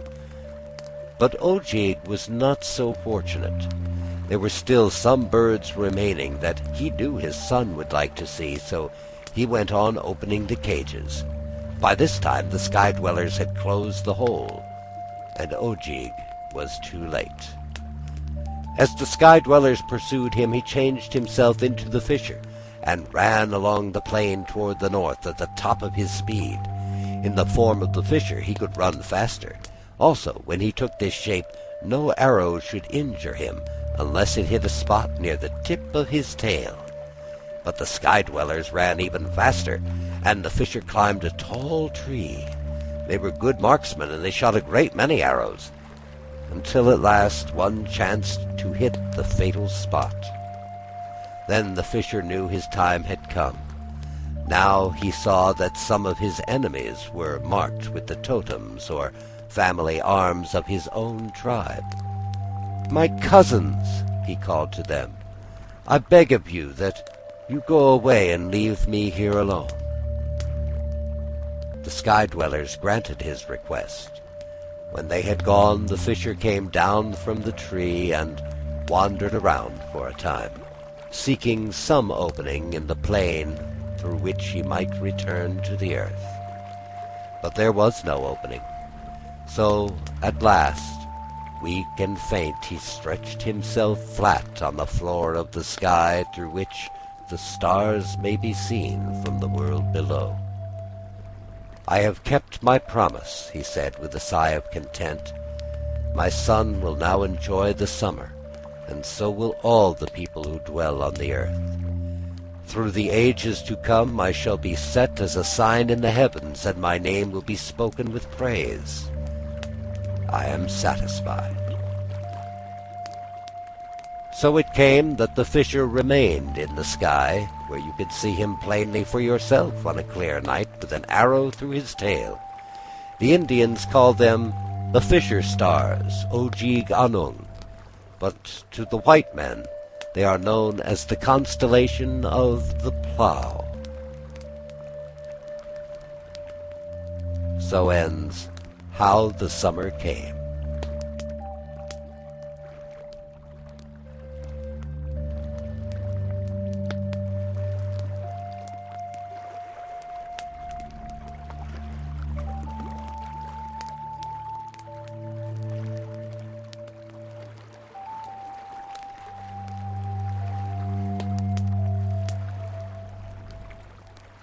Grasshopper. There was once a merry young Indian who could jump so high and who played so many pranks that he came to be known as Grasshopper. He was a tall, handsome fellow, always up to mischief of one kind or another, and though his tricks were sometimes amusing, he carried them much too far, and so, in time, he came to grief. Grasshopper owned all the things that an Indian likes most to have. In his lodge were all sorts of pipes and weapons, ermine and other choice furs, deerskin shirts wrought with porcupine quills, many pairs of beaded moccasins, and more wampum belts than one person could have honestly come by. The truth is, Grasshopper did not get these things by his courage and skill as a hunter. He got them by shaking pieces of colored bone and wood in a wooden bowl and throwing them on the ground. That is to say, Grasshopper was a gambler, and such a lucky gambler that he easily won from others with his game of bowl encounters the things that they had obtained by risking their lives in the hunt. If people put up with his ways and even laughed at some of his mad pranks, it was because he could dance so well.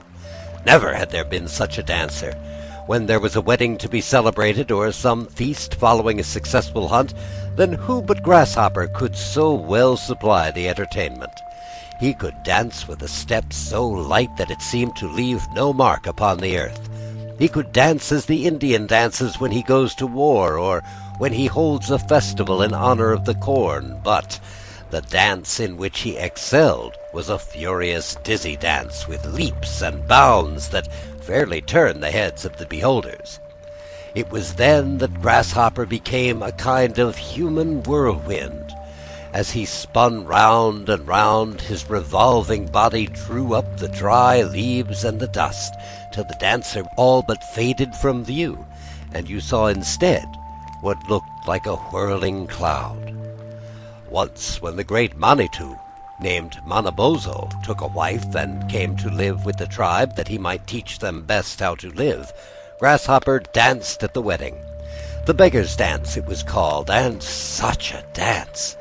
On the shores of the big sea water Gitche-gumee are heaps of sand rising into little hills known as dunes. Had you asked Iagoo, he would have told you that these dunes were the work of Grasshopper, who whirled the sands together and piled them into hills as he spun madly around in his dance at Manabozho's wedding. But though Grasshopper came to the wedding and danced this crazy beggar's dance, it seems probable that he did it more to please himself and to show his skill than to honor the great Manabozho. Grasshopper really had no respect for anybody.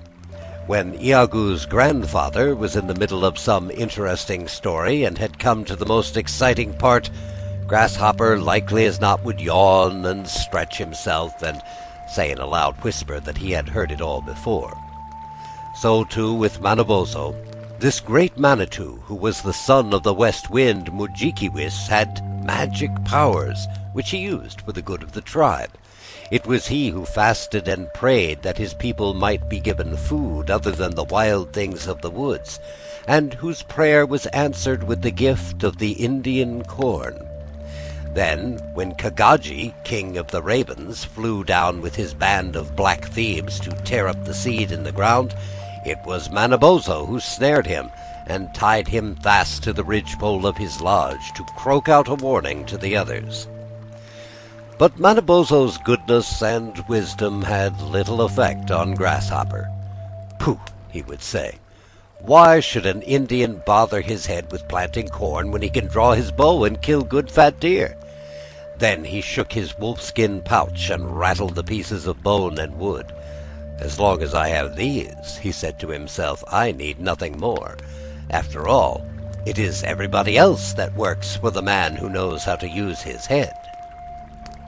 He walked through the village, very proud and straight, with his fan of turkey feathers, a swan's plume fastened in his long black hair, and the tails of foxes trailing from his heels.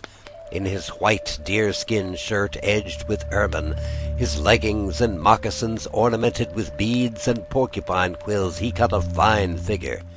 There was to be a dance that night, and Grasshopper, who was a great dandy and a favorite with all the young girls and women, had decked himself out for the occasion. He had painted his face with streaks of blue and vermilion. His blue-black hair, parted in the middle and glistening with oil, hung to his shoulders in braids plaited with a sweet grass. The warriors might call him Shagodaya, a coward, and make jokes at his expense, but he did not care. Could he not beat them all when it came to playing ball or quoits? And were not the maidens all in love with his good looks? Meanwhile, Grasshopper wished to pass the time in some pleasant way. Glancing through the door of a lodge, he saw a group of young men seated on the ground, listening to one of old Iagoo's stories. "Ha!" he cried. "Have you nothing better to do? Here's a game worth playing." And he drew from his pouch the 13 pieces of bone and wood, and juggled them from one hand to the other. But no one paid any attention to him. After all, Grasshopper had more brains in his heels than in his head. For once he had been too cunning. Fearing his skill, no one could be found who would play with him. "Pooh!" muttered Grasshopper as he turned away. "I see how it is. The pious Manabozho has been preaching to them again. This village is getting to be pretty tiresome to live in. It's about time for me to strike out and find a place where the young men don't sit around and talk to the squaws." He walked along, bent on mischief. Even the dance was forgotten. He wondered what he could do to amuse himself. As he came to the outskirts of the village, he passed the lodge of Manabozho. "I would like to play him some trick," he said under his breath, "so he will remember me when I am gone." But he was well aware that Manabozho was much more powerful than himself, so he hesitated, not knowing exactly what to do. At last he walked softly to the doorway and listened, but could hear no sound of voices. "Good," he said with a grin. "Perhaps nobody is at home." With that he spun around at the outside of the lodge on one leg, raising a great cloud of dust. No one came out. But on the ridgepole of the lodge, the captive Kagaji, king of the ravens, flapped his big black wings and screamed with a hoarse, rasping cry. "Fool!" cried Grasshopper. "Noisy fool!" With a bound he leaped over the lodge, and then back again, at which the raven screamed even more harshly than ever. But within the lodge all was silent. Grasshopper grew bolder. Going to the doorway again, he rattled the flap of buffalo hide. Nobody answered. So, cautiously drawing the curtain to one side, he ventured to peer in. Then he chuckled softly. The lodge was empty. "This is my chance," he exclaimed. "Manabozho is away, and so is his foolish wife. I'll just pay my respects before they come back, and then I'll be off for good." Saying this, he went in and began to turn everything upside down. He threw all the bowls and kettles in the corner, filled the drinking gourds with ashes from the fire, flung the rich furs and embroidered garments this way and that, and strewed the floor with wampum, belts, and arrows. When he finished, one might have thought a crazy man had been there. No woman in the village was more neat or orderly than the wife of Manabozho, and Grasshopper knew this would vex her more than anything else he could do. Now for Manabozho, he grinned as he left the lodge, well pleased with the mischief he had wrought. "Caw! Caw!" screamed the king of the ravens. "Caw!" answered Grasshopper, mocking him. "A pretty sort of pet you are. Does Manabozho keep you sitting there because you are so handsome, or is it because of your beautiful voice?" And with that, he made a leap to the ridgepole, seized the raven by the neck, whirled it round and round till it was quite limp and lifeless. Then he left it hanging there as an insult to Manabozho.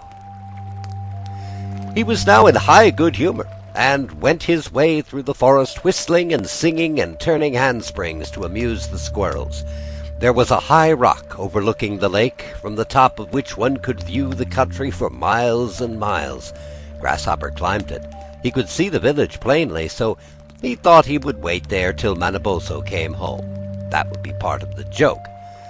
As he sat there, many birds darted round him, flying close over his head. Manabozho called these fowls of the air his chickens, and had put them under his protection, but Grasshopper had grown reckless. Along came a flock of mountain chickens, and he strung his bow and shot them as they flew, for no better reason than because they were Manabozho's, and not because he needed them for food. Bird after bird fell, pierced by his arrows. When they had fallen, he would throw their bodies down the cliff upon the beach below. At last, Kaoshk, the seagull, spied him at his cruel sport, and gave the alarm. "Grasshopper is killing us," he called. "Fly, brothers! Fly away, and tell our protector that Grasshopper is slaying us with his arrows." When Manabozho heard the news, his eyes flashed fire, and he spoke in a voice of thunder.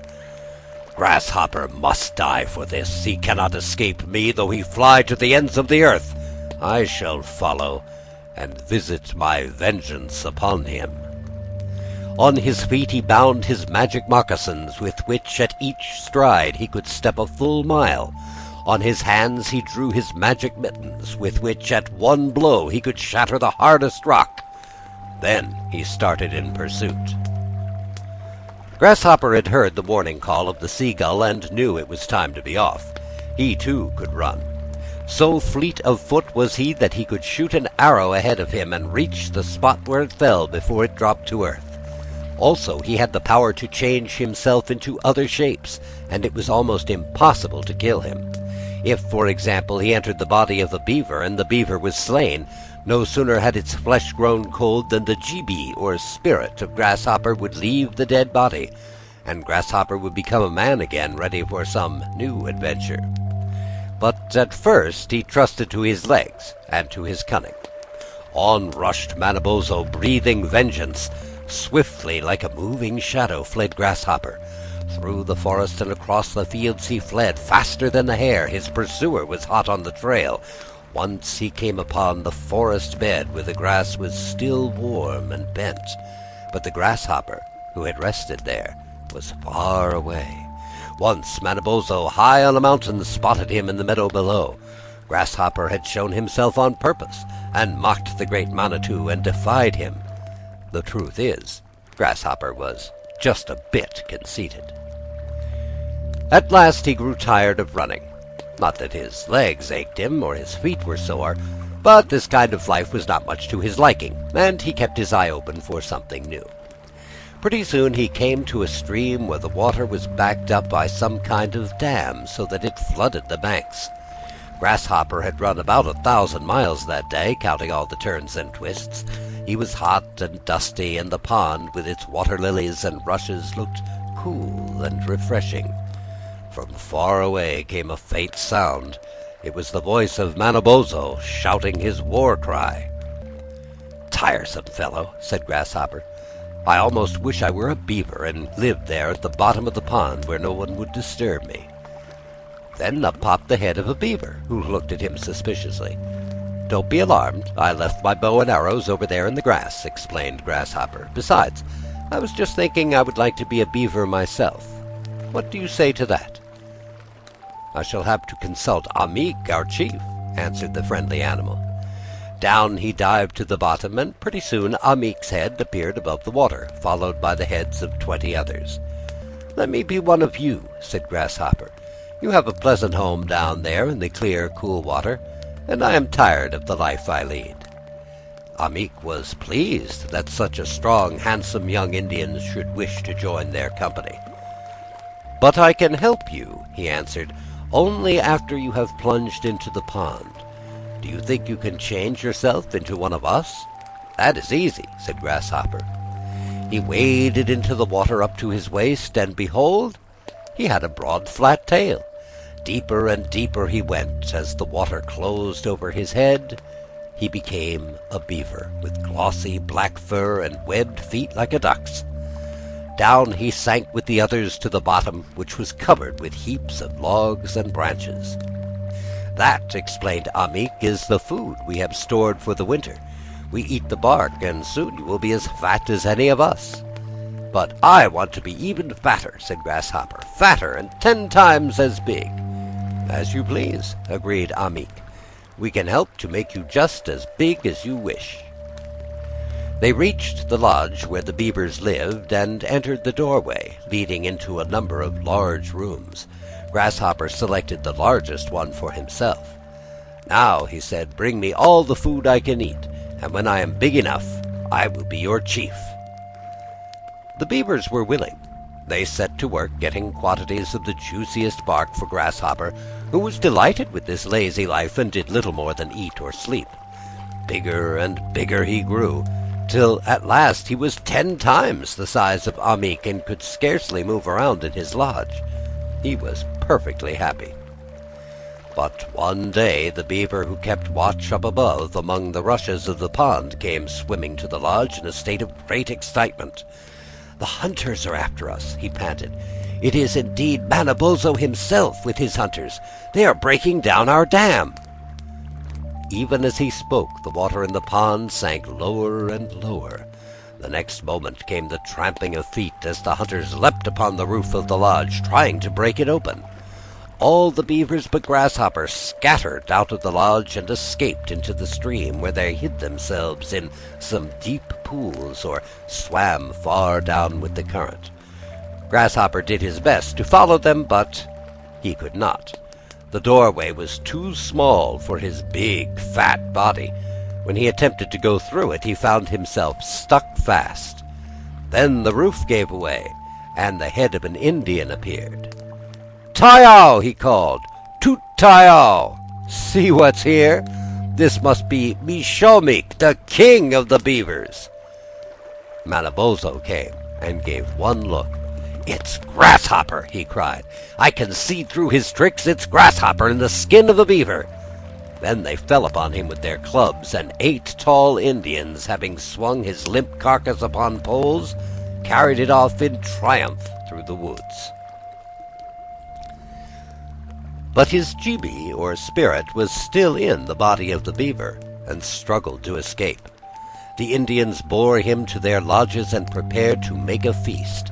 Then, when the squaws were ready to skin him, his flesh was quite cold, and the spirit of Grasshopper left the beaver's body and glided swiftly away. As the shadowy shape fled across the prairie into the forest, The watchful Manabozho saw it take the human form of Grasshopper, and he started in pursuit. Grasshopper's life among the beavers had made him lazier than ever, and as he ran, he looked around for some easier way than running. Soon he came upon a herd of elk, a species of deer with large spreading horns. The elk were feeding contentedly and looked sleek and fat. "They lead a free and happy life," said Grasshopper as he watched them. "Why fatigue myself with running? I'll change myself into an elk and join their band." Horns sprouted from his head. In a few minutes the transformation was complete. Still he was not satisfied. "I am hardly big enough," he said to the leader. "My feet are much too small, and my horns should be twice the size of yours. Is there nothing I could do to make them grow?" "Yes," answered the leader of the elks, "but you do it at your own risk." He took Grasshopper into the woods and showed him a bright red berry that hung in clusters on some small low bushes.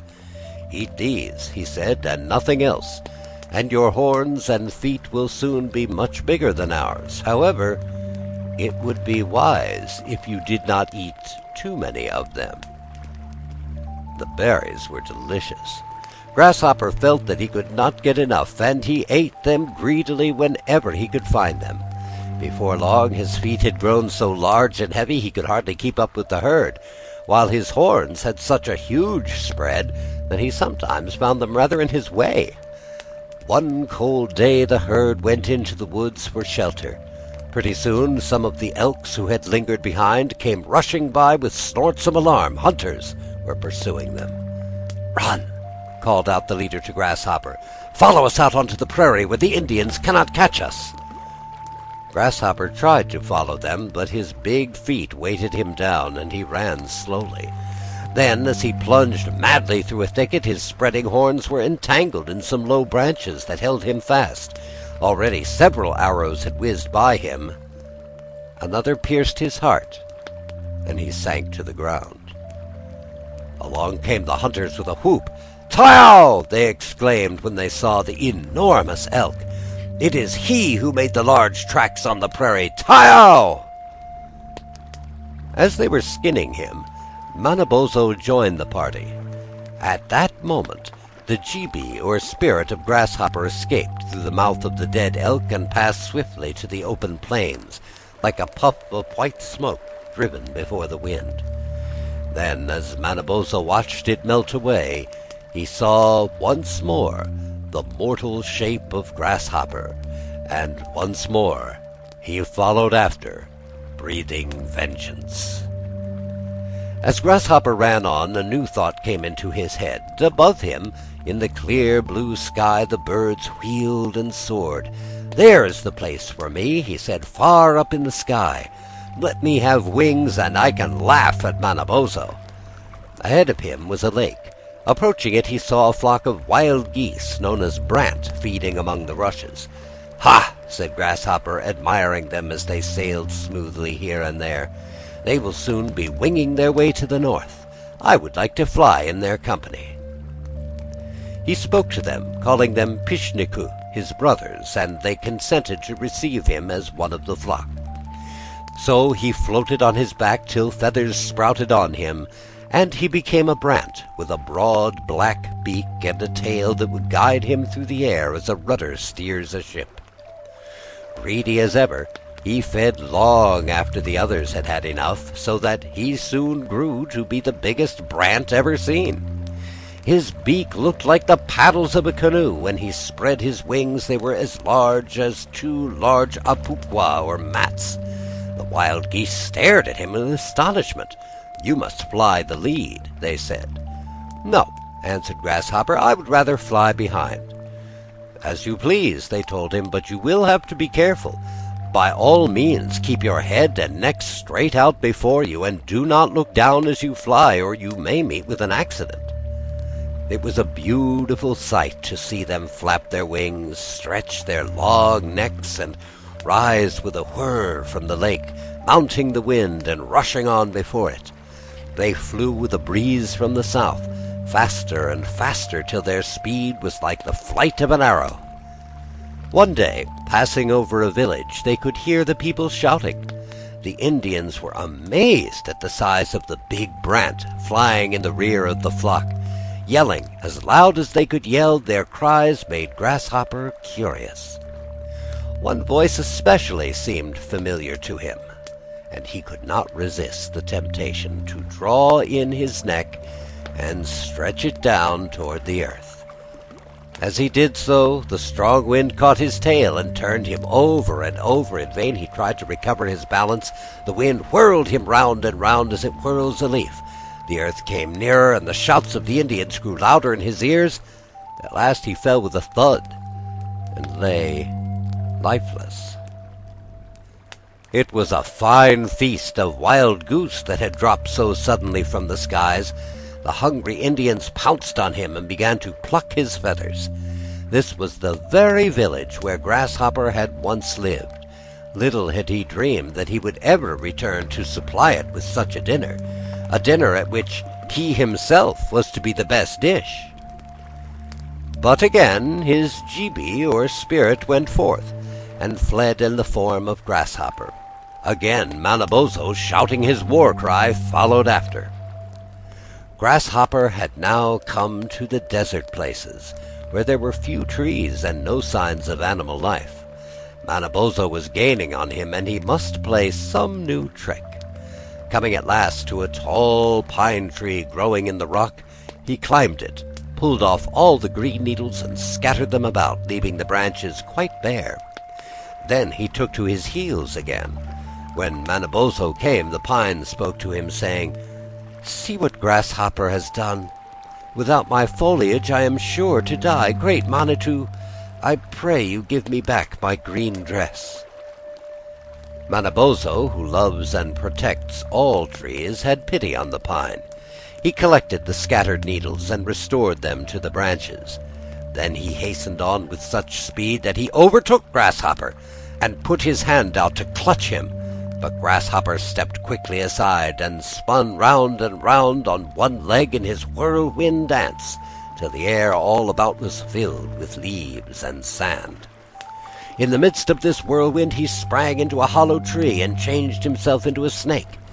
Then he crept out through the roots, and not a moment too soon, for Manabozho smote the tree with one of his magic mittens, and it crumbled to powder. Grasshopper changed himself back into his human form and ran for dear life. The only thing left for him to do was hide, but where? In his headlong flight he had come again to the shores of the great lake, and saw rising before him the high cliff of the picture rocks. If he could but manage to reach those rocks, the Manitou of the mountain, who lived in one of the gloomy caverns, might help him. Sure enough, as he reached the cliff, calling out for help, the Manitou opened the door and told him to enter. Hardly had the big door closed with a bang that along came Manabozho. With his mitten he gave a tap on the rock that made the splinters fly. "Open!" he cried in a terrible voice. But the Manitou was brave and hospitable. "I have sheltered you," he said to Grasshopper, "and I would rather die myself than give you up." Manabozho waited, but no answer came. "As you will," he said at last. "If the door is not opened to me by night, I shall call upon the thunder and the lightning to do my bidding." The hours passed. Darkness fell. Then from a black cloud that had gathered over the great lake, Wawissimo, the red-eyed lightning, shot his bolts of fire. Crash! Boom! Crash! Animiki, the thunder, shouted hoarsely from the heavens. A wild wind rose, and the trees of the forest swayed and groaned, and the foxes hid in their holes.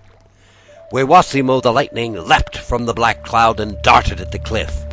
The rock trembled, the door was shivered, and fell apart. Out from the gloomy cavern came the Manitou of the mountain, asking Manabozho for mercy. It was granted, and the Manitou fled into the hills. Grasshopper then appeared. The next moment he was buried under a mass of rock shaken loose by Animiki the thunder. This time he had been killed in his human form, and could play his mad pranks no more. But Manabozho the Merciful remembered that Grasshopper was not wholly bad. "Your GB," he said, "must no longer remain upon the earth in any form whatever. As a man you lived an idle, foolish life, and you are no longer wanted here. Instead, I shall permit you to inhabit the skies." Saying this, he took the ghost of Grasshopper and clothed it with the shape of the war eagle, bidding him to be chief of all the fowls. But Grasshopper the mischievous is not forgotten by the people. In the late winter days, snow fine as powder fills the air like a vapor. It keeps the hunter from his traps, the fisherman from his hole in the ice. Suddenly a puff of wind seizes this light powdery snow, blows it round, and sets it whirling along. And when this happens, the Indians laugh and say, "Look, there goes Grasshopper. See how well he dances." So ends Grasshopper.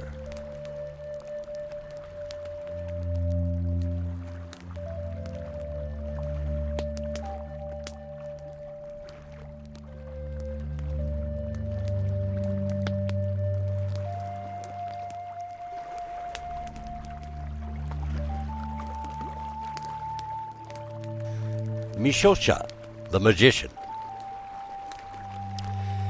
In the heart of the great green forest once lived a hunter whose lodge was many miles distant from the wigwams of his tribe.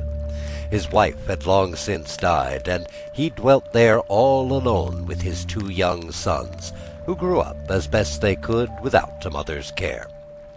When the father was away on a hunting trip, the boys had no companions but the birds and beasts of the forest, and with some of the smaller animals they became fast friends. Ojidamo, the squirrel, scampering from tree to tree, would let his nutshells fall plump on the roof of the lodge. That was his way of knocking at the door, coming to pay a morning call. He was a great talker, without much to say, as is often so of those whose voices are seldom still. But he was bright and merry, chattering away cheerfully about nothing in particular, and it made no difference whether you listened to him or not. Wabose, the little white hare, was another friend.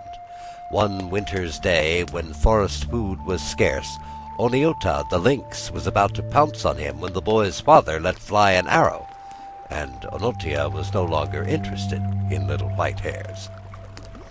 Wabose was grateful for this, and sometimes in his shy way he tried to show it. The father and the boys lived mostly on big game, like bear and venison. This meat would be cut into strips and cured. Sometimes it had to last them many a long day when game was scarce, or the woods so dry for want of rain that the twigs would snap under the hunter's feet and warn the animals he was coming. So the boys were rather used to being left alone for weeks at a time when their father was absent. Then came a season of famine. No berries grew on the bushes, grass withered on the stalk, few acorns hung on the oaks. Some of the brooks went dry. Thus it happened that the hunter had gone far in search of game. Many months passed, when Sigwon, the elder boy, saw that but a little meat remained, and he said to his younger brother Yoskoda, "Let us take what meat is left and strike out through the forest, going north. I remember our father saying that many moons distant lies a great lake called Gichigumi, whose waters are alive with fish." "But can we find our way?" said Isokoda doubtfully. "Never fear," crawled out a voice from overhead. It was Ojidamo, the squirrel, frisky as ever, though a little lean from lack of nuts. "I'll go along with you," he continued, "and so will Wabose, the white hare. We can hop ahead and find the trail, and I can jump from tree to tree and keep a lookout. Between us, we're bound to go right." It proved to be a good idea, and Wabose took the lead. Where the trail was overgrown with grass, he would nose his way along the ground without once going wrong. Where the track was plain, he would run ahead, then stop and sit up on his haunches to wait for the boys, his long ears pricked up and moving to detect the slightest danger. But nothing happened to alarm them. The lynx, the wildcat, and the wolf had all fled before the famine, and the silent forest was empty of savage beasts. On and on they went, till it seemed as if the woods would never end. Then, one day, Ojidemo climbed a tall pine, from whose topmost bough he could see far over the forest. The sun was shining bright. As he cocked his eye and looked toward the north, something that seemed to meet the sky sparkled like silver. It was Gichigumi, the Great Lake. They had reached a place where nuts were plentiful, and many green things grew that would fatten the white hair. So Wabose and the squirrel bade goodbye to the boys, who could now make their way with ease. Soon they came to the edge of the woods. They heard a piping cry. It was Tweetweeshgewe, the plover, flying along the beach. In another moment, the great glittering waters lay before them.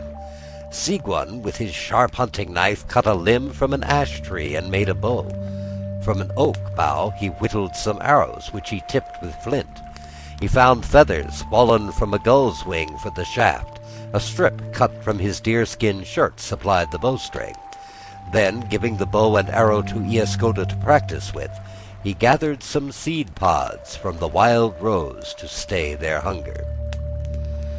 An arrow, badly aimed by his brother, fell into the lake, and Sigwan waded in to recover it. He had walked into the water till it reached his waist, and put out his hand to grasp the arrow when, suddenly, as if by magic, a canoe came skimming along like a bird. In the canoe was an ugly old man, who reached out and seized the astonished boy and pulled him aboard. "If I must go with you, take my brother too," begged Sigwan. "If he is left there all alone, he will starve." But Mish-o-sha the magician only laughed. Then, striking the side of the canoe with his hand and uttering the magic words, "Kemaun Pol," it shot out across the lake like a thing alive, so that the beach was quickly lost to sight. Soon it came to rest on a sandy shore, and Mish-o-sha, leaping out, beckoned him to follow. They had landed on an island. Before them, in a grove of cedars, were 2 wigwams or lodges. From the smaller one, 2 lovely young girls came out and stood looking at them. To Sigwan, who had never before seen a girl, these maidens looked like spirits from the skies. He gazed at them in wonder, half expecting they would vanish. For their part, they looked at him without smiling. In their dark eyes were only sympathy and sadness. "My daughters," said the old man to Sigwan, with a chuckle that displayed his long yellow teeth. Then, turning to the girls, "Are you not glad to see me safely back?" he asked. "And are you not pleased with my handsome young friend here?" They bent their heads politely, but said nothing. "It's a long time since you were favored with such a visitor," he went on, in a loud whisper to the elder girl. "He would make a fine husband." The maiden murmured something under her breath, and Mish-o-sha gave her a wicked look. "We shall see, we shall see," he muttered to himself, laughing like a magpie and rubbing his long, bony hands together. Sigwan, much troubled in mind, and hardly knowing what to make of it all, resolved to keep his eyes open. Luckily, Mish-o-sha was sometimes careless. He walked on ahead and entered the lodge, leaving the others together, whereupon the older girl, approaching Sigwan, spoke to him quickly. "We are not his daughters," she said. "He brought us here as he brought you. He hates the human race. Every moon he seizes a young man and pretends he has borne him here as a husband for me. But soon he takes him off in his canoe, and the young man never comes back. We feel sure Mish-o-sha has made away with them all." "What must I do?" asked Sigwan. "I care less for myself than for my little brother. He was left behind on a wild beach and may die of hunger." "Ah," said the maiden, "you are really good and unselfish. So no matter what comes of it, we must aid you. Kokoko, the great owl, keeps watch all night on the bare limb of that big cedar. Wait till Mish-o-sha falls asleep, then wrap yourself from head to foot in his blanket and steal softly to the door of our lodge. Whisper my name, Ninimo-sha, and I shall come out and tell you what to do." "Ninimo-sha," murmured the youth. "What a beautiful name." Then, before he could thank her, the girls were gone. Mish-o-sha now appeared and made a sign to Sigwon to join him. The old man seemed to be in a good humor and passed the time telling stories, but Sigwon was not deceived by this pretense of friendship. When the magician was sound asleep, he rose, wrapped Mish-o-sha's blanket around him, and walked carefully to the door of the little lodge. "Ninimo-sha," he whispered, as his heart beat fast, for Ninimo-sha in the Indian tongue is "my sweetheart." "Sigwon," she answered, and his name, meaning spring, came like music from her lips. She drew the curtain aside and came out. "Here," she said, "is food that will last your brother for several days. Get into Mish-o-sha's canoe, pronounce the magic charm, and it will take you where you wish. You can be back before daybreak." "But the owl?" asked Sigwon. "Will he not cry out?" "Walk with a stoop, the way Mish-o-sha walks," she explained. "Kokoko, when he sees you, will cry, 'Hoot, hoot.' You must answer, 'Hoot, hoot, hoo, Mish-o-sha.' Then he will let you pass." Sigwon did as he was told, and was soon skimming across the lake. Having landed on the beach, he began to bark like a squirrel, and at this friendly signal his brother ran up and flung his arms around him. Sigwon made a shelter for the boy and told him he would come again. Then he returned in the canoe and was soon fast asleep in the magician's lodge. Mish-o-sha, who trusted in his owl, suspected nothing. How should he know what lovers can do when they put their heads together? "You have slept well, my son," said he, "and now we have a pleasant journey before us. We are going to an island where thousands of gulls lay their eggs in the sand, and we shall get all we can carry away." Remembering what Ninimo-sha had said, Sigwon shivered, but she kissed her hand and waved him a goodbye, and this put heart in him. As the canoe sped away, he made sure that his hunting knife slipped easily in its sheath, and he did not take his eyes off Mish-o-sha for a moment.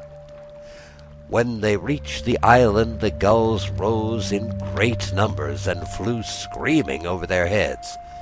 "You gather the eggs," said the magician, "while I keep watch in the canoe." Sigwon hastened ashore, glad to quit the old man's company. Then the magician cried out to the gulls, "Ho, my feathered friends! Here is the human offering I promised you when you agreed to call me master. Fly down, my pretty ones, fly down and devour him." Striking the side of his canoe, he abandoned the youth to the mercy of the birds. With harsh cries, the gulls swept down on Sigwon. Never had he heard such a clamor. 10,000 wings beat the air, and it stirred it like a storm. Whirling and darting, they came upon him in a cloud, but Sigwon did not flinch. Shouting the "Saw-saw-quan," or war cry, he seized the first bird that attacked him, then grasping it by the neck, he held it high above his head in his left hand, and with his right hand drew his knife, which glittered in the sun. "Hold!" he cried. "Hold, you poor fools! Beware the vengeance of the Great Spirit!" The gulls paused their attack, but still circled round him with sharp beaks extended. "Hear me, O gulls!" he continued.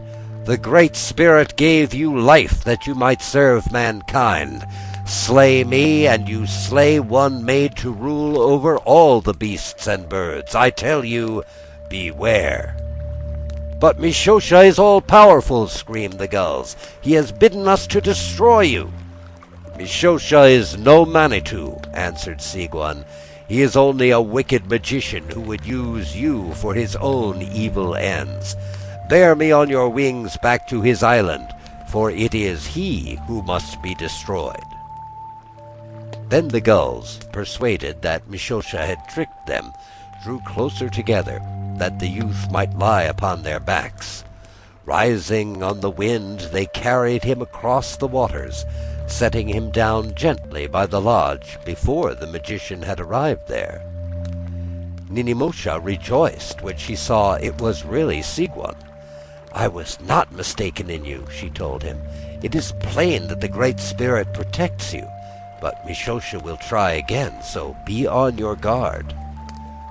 The magician now arrived in his magic canoe.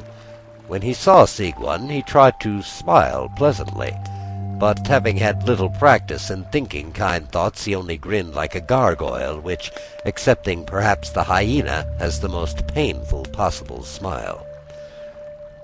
"Good, my son," he managed to say. "You must not misunderstand me. I did it to test your courage. And now Ninimosha is sure to love you. Ah, my children, you will make a happy pair." Ninimosha turned away to hide her disgust, but Sigwon pretended to believe the malicious old man was in earnest. "However," continued the magician, "I owe you something for having seemed to play you such a trick. I see you wear no ornaments. Come with me, then, to the island of glittering shells, and soon you will be attired as becomes a handsome warrior." The island where they landed was indeed a wonderful place, covered with colored shells that gleamed in the sun like jewels. "Look," said Mish-o-sha, as they walked along the beach. "Out there a little way. See it shining in the bottom?" Sigwon waded in. When the water reached his thighs, the magician made a leap for the canoe and shoved it far out into the lake. "Come, king of fishes," he called. "You have always served me well. Here is your reward." Then, striking his canoe, he quickly disappeared. Immediately, an enormous fish, with jaws wide open, rose to the surface a few feet away. But Sigwon only smiled, saying as he drew his long blade, "Know, monster, that I am Sigwon, named after him whose breath warms the ice-bound waters and clothes the hills with green. The cowardly Mish-o-sha, fearing the anger of the Great Spirit, seeks to make you do what he dares not do himself. Spill but one drop of my blood, and it will dye the waters of the lake, in which all your tribe will miserably perish." "Mish-o-sha has deceived me," said the king of the fishes. "He promised me a tender maiden, and has brought instead a youth with the eyes of a warrior. How shall I aid you, my master?" "Wretch!" exclaimed Sigwon, rejoiced that he did not keep his frightful promise. "You deserve to die at my hands, but I shall give you a chance to repent. Take me on your back to the island of Mish-o-sha, and I will spare your life." The king of fishes hastened to take Sigwon astride his broad back, and swam so swiftly that he reached the island soon after Mish-o-sha.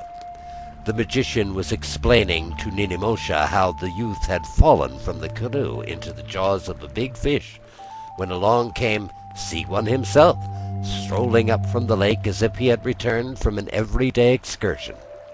Even so, Mish-o-sha still sought to excuse himself.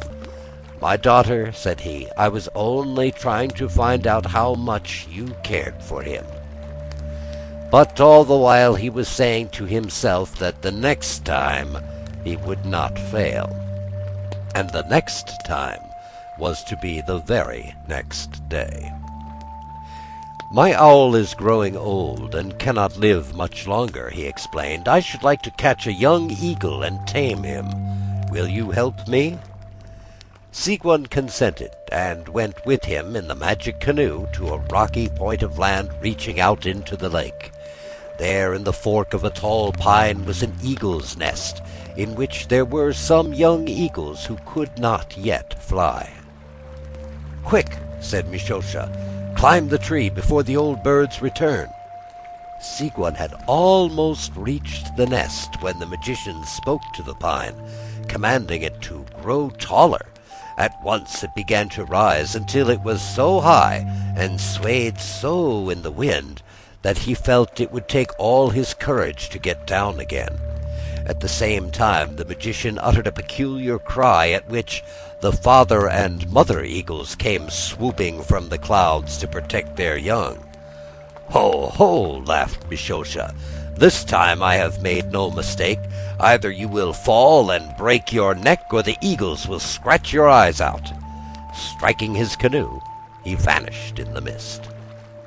The eagles now circled round Sigwan, who, resting on a branch, thus addressed them.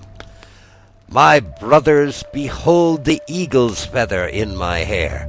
It proves my admiration for your bravery and skill. Yet in me you see your master, for I am a man, and you are only birds. Obey me then, and bear me to Mish-o-sha's island."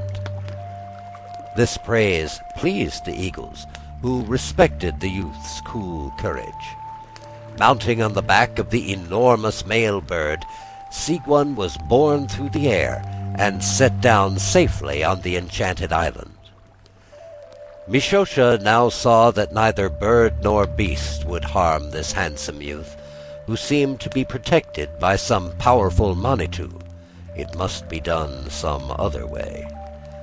"One more test," he said to Sigwan, "and then you may take Nidimosha for your wife.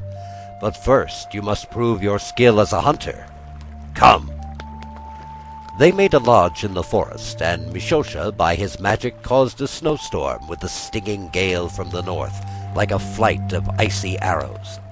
Sigwan, that night, before going to sleep, had hung his moccasins and leggings by the fire to dry, and Mish-o-sha, rising first at daybreak, took one of each and threw them into the flames. Then he rubbed his hands and laughed like a prairie wolf. "What is it?"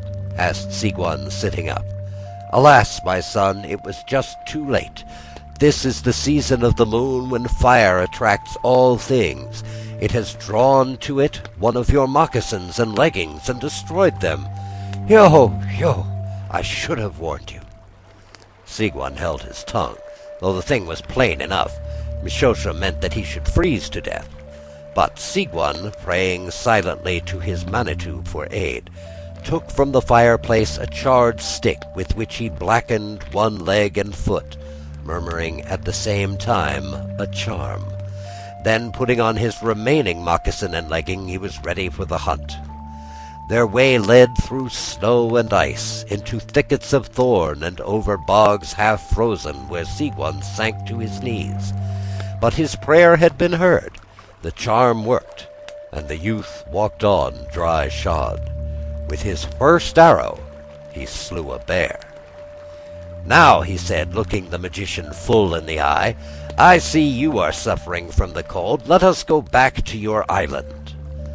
At Sigwan's bold look, Mish-o-sha bent his head and mumbled some foolish answer.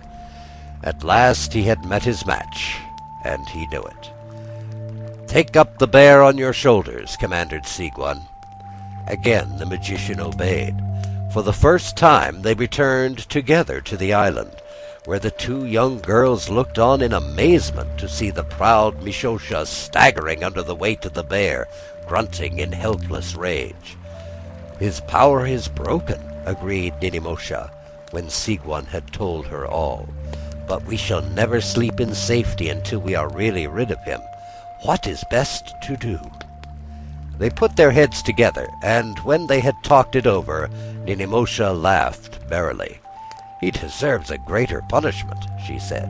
"The world will not be safe as long as he has life. Yet what we plan to do will revenge us without shedding a single drop of blood."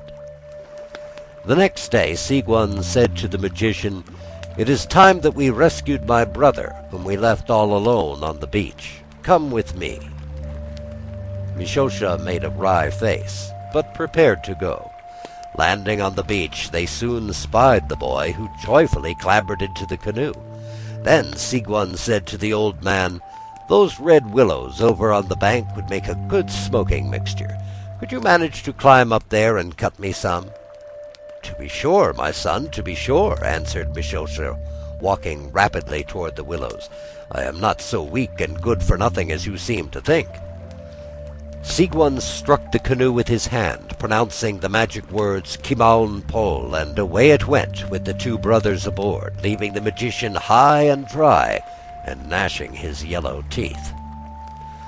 The girls ran to meet them at the shore, Ninemosha rejoicing that the old man had been left behind, while her sister could think of nothing but the attractive boy who looked so much like his big brother.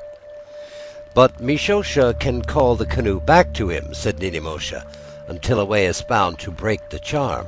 Someone must keep watch, with his hand upon it." Iagoo begged permission to do his part, so they left him, with night coming on, sitting on the sand and holding fast to the canoe. It was a tiresome task for a little boy already weary with long waiting. To amuse himself, he began to count the stars. First he counted those in the Big Dipper and the Little Dipper, then the ones that looked like a high-backed chair, and the three big bright ones in the belt of Orion the hunter. He did not know them by these names, which were given them long afterward, but he recognized the cluster called Oji-ganong, the fisher, who brought summer from the sky because his boy was cold. Iagoo was also cold, sitting there in the wet sand, but Indian boys do not complain. Yet seeing the fisher stars, he thought of his own dear father, and wondered where he might be. Had Iagoo been a white boy instead of a red, we think the sand he sat on might have been a little wetter for his tears. As it was, he found himself looking at the sky through a kind of fog. What was it? He rubbed his eyes, lost his count, and began all over again. The worst of it was that Indians could reckon only with their fingers, unless you include their toes, and Iagoo's toes were tucked away snugly in his moccasins, quite out of sight and question. How many fingers had he counted? And how many stars? The fog, or whatever it was, filled his eyes. Lap, lap, lap went the little waves, rocking the canoe like a cradle. Soo, soo, sighed the wind in the cedars. All else earthly nodded and was still. Even the stars blinked and winked as if weary of watching the world. And Iagoo slept. Ooh, ooh, the cry of Kokokoho the owl shrilled evilly on the ears. It was only for a moment. The shadows lifted, the squirrel barked, Wabun, the east wind, rising above the rim of the waters, let loose his silver arrows. It was day. Iagoo sat up, only half aroused, and looked out over the lake.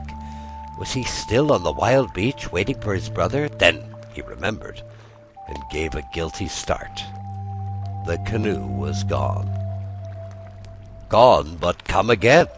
There it appeared, gliding straight toward him, and in it sat Mish-o-sha. "Good morning, child," called the magician as the canoe grated on the sand. "Are you not glad to see your grandfather again?" Iagoo clenched his small fists. He was very brave and angry. "You are not my grandfather," he said, "and I am not glad to see you again." "Asa, Asa!" "Shame, shame," chuckled the old man. "But Sigwon will be glad to see me, and so will my dear daughters. I hope they have not been worried about me." He was much pleased with his cleverness in outwitting them all, and was now as impudent as before. But Sigwon bided his time. He thought of another plan. "Grandfather," he said, "it seems that we must continue to live here together. Let us therefore lay in a supply of meat for the winter. Come with me to the mainland. I am sure you must be a mighty hunter." Mish-o-sha's vanity was his weakest point. "Hey-ya," he answered boastfully. "I can run all day with a dead deer on my back. I have done it." "Good," said Sigwon. "The wind is going north again, and we shall need all your strength on the march." Now, Sigwon had somehow learned the magician's dearest secret, which was this: Mish-o-sha's left leg and foot were the only parts of his body that could be harmed. No arrow could pierce his heart. A war club brought down upon his head would be shivered into splinters. As well strike him with a straw. But his left leg and foot, it was not for rheumatism that his legging was so well laced.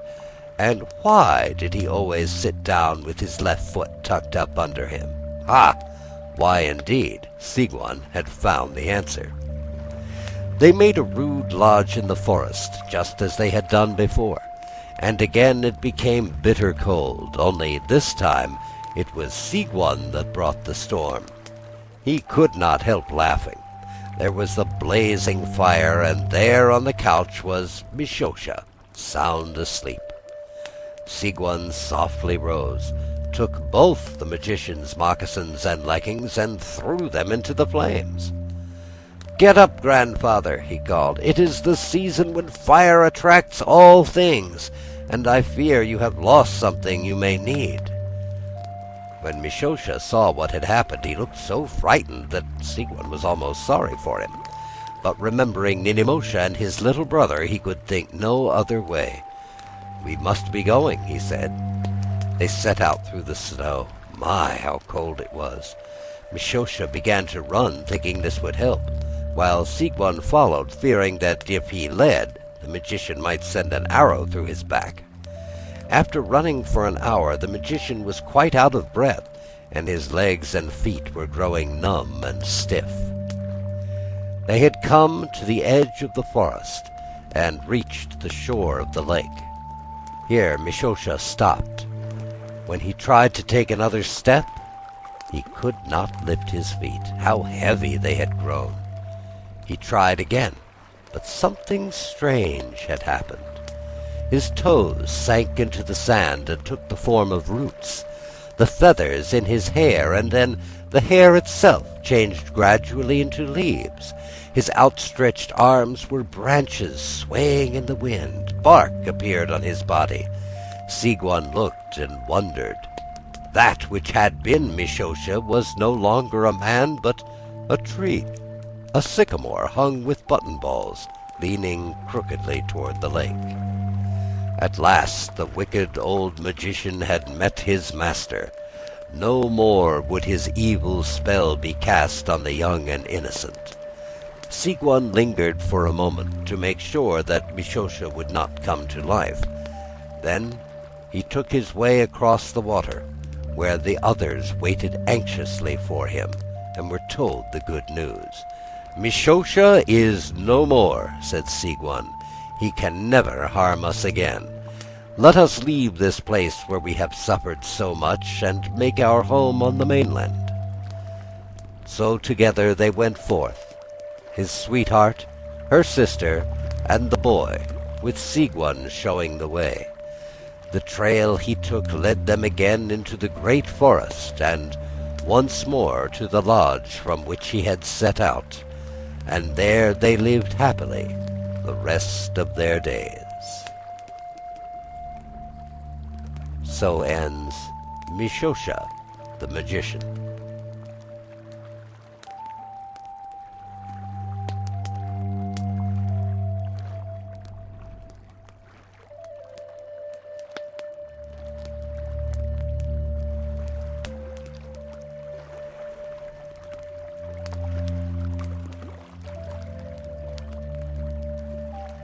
The Fairy Bride. Once there was a lovely young girl named Ninizoo, the only daughter of an Indian chief who lived on the shore of Lake Superior. Ninizoo in the Indian language means "my dear life." It was plain that her parents loved her tenderly and did everything in their power to make her happy and to shield her from any possible harm. There was but one thing that made them uneasy. Ninizoo was a favorite with the other young girls in the village and joined them in their play, but she liked best of all to walk by herself in the forest, or to follow some dim trail that led into the heart of the little hills. Sometimes she would be absent for many hours, and when she returned, Her eyes had the look of one who has dwelt in secret places and seen things strange and mysterious. Nowadays, some persons would have called Ninizu romantic. Others, who can never see a thing that is not just beneath their noses, would have laughed a little in a superior sort of way and said she was a dreamer. What was it that Ninizu saw and heard during these lonely walks in the secret places of the hills? Was it perhaps the fairies?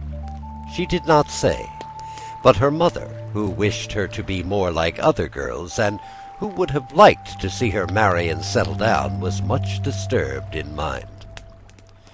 The mischievous little fairies known as Pukwudgies were believed to inhabit the sand dunes where Ninizu so often went to walk. These were the sand hills made by Grasshopper when he danced so madly at Manabozho's wedding, whirling the sand into great drifts and mounds that may be seen to this very day. The Pukwudgies loved those hills, which were seldom visited by the Indians. It was just the place for leapfrog and all hands round in the twilight of summer days. They were said to gather here in little bands, playing all manner of pranks. Then, as night came, they would make haste to hide themselves in a grove of pine trees known as Manitou-wak, or the Wood of the Spirits. No one had ever come close to them, but fishermen, paddling their canoes on the lake, had caught glimpses of them from afar, and had heard the tiny voices of those merry little men as they laughed and called to one another. When the fishermen tried to follow, the Pukwudgies would vanish in the woods, but their footprints, no larger than a child's, could be seen on the damp sand of the little lake in the hills. If anything more were needed to convince those doubters who did not believe in fairies, the proof was quickly supplied by fishermen and hunters who were victims of their tricks. The Pukwudgies never really harmed anyone, but they were up to many kinds of mischief. Sometimes a hunter, picking up his cap in the morning, would find the feathers plucked out. Sometimes a fisherman, missing his paddle, would discover it at last in a tree. When such things happened, it was perfectly plain that Pukwudgies had been up to their pranks, and few persons were still stupid enough to believe it could be anything else.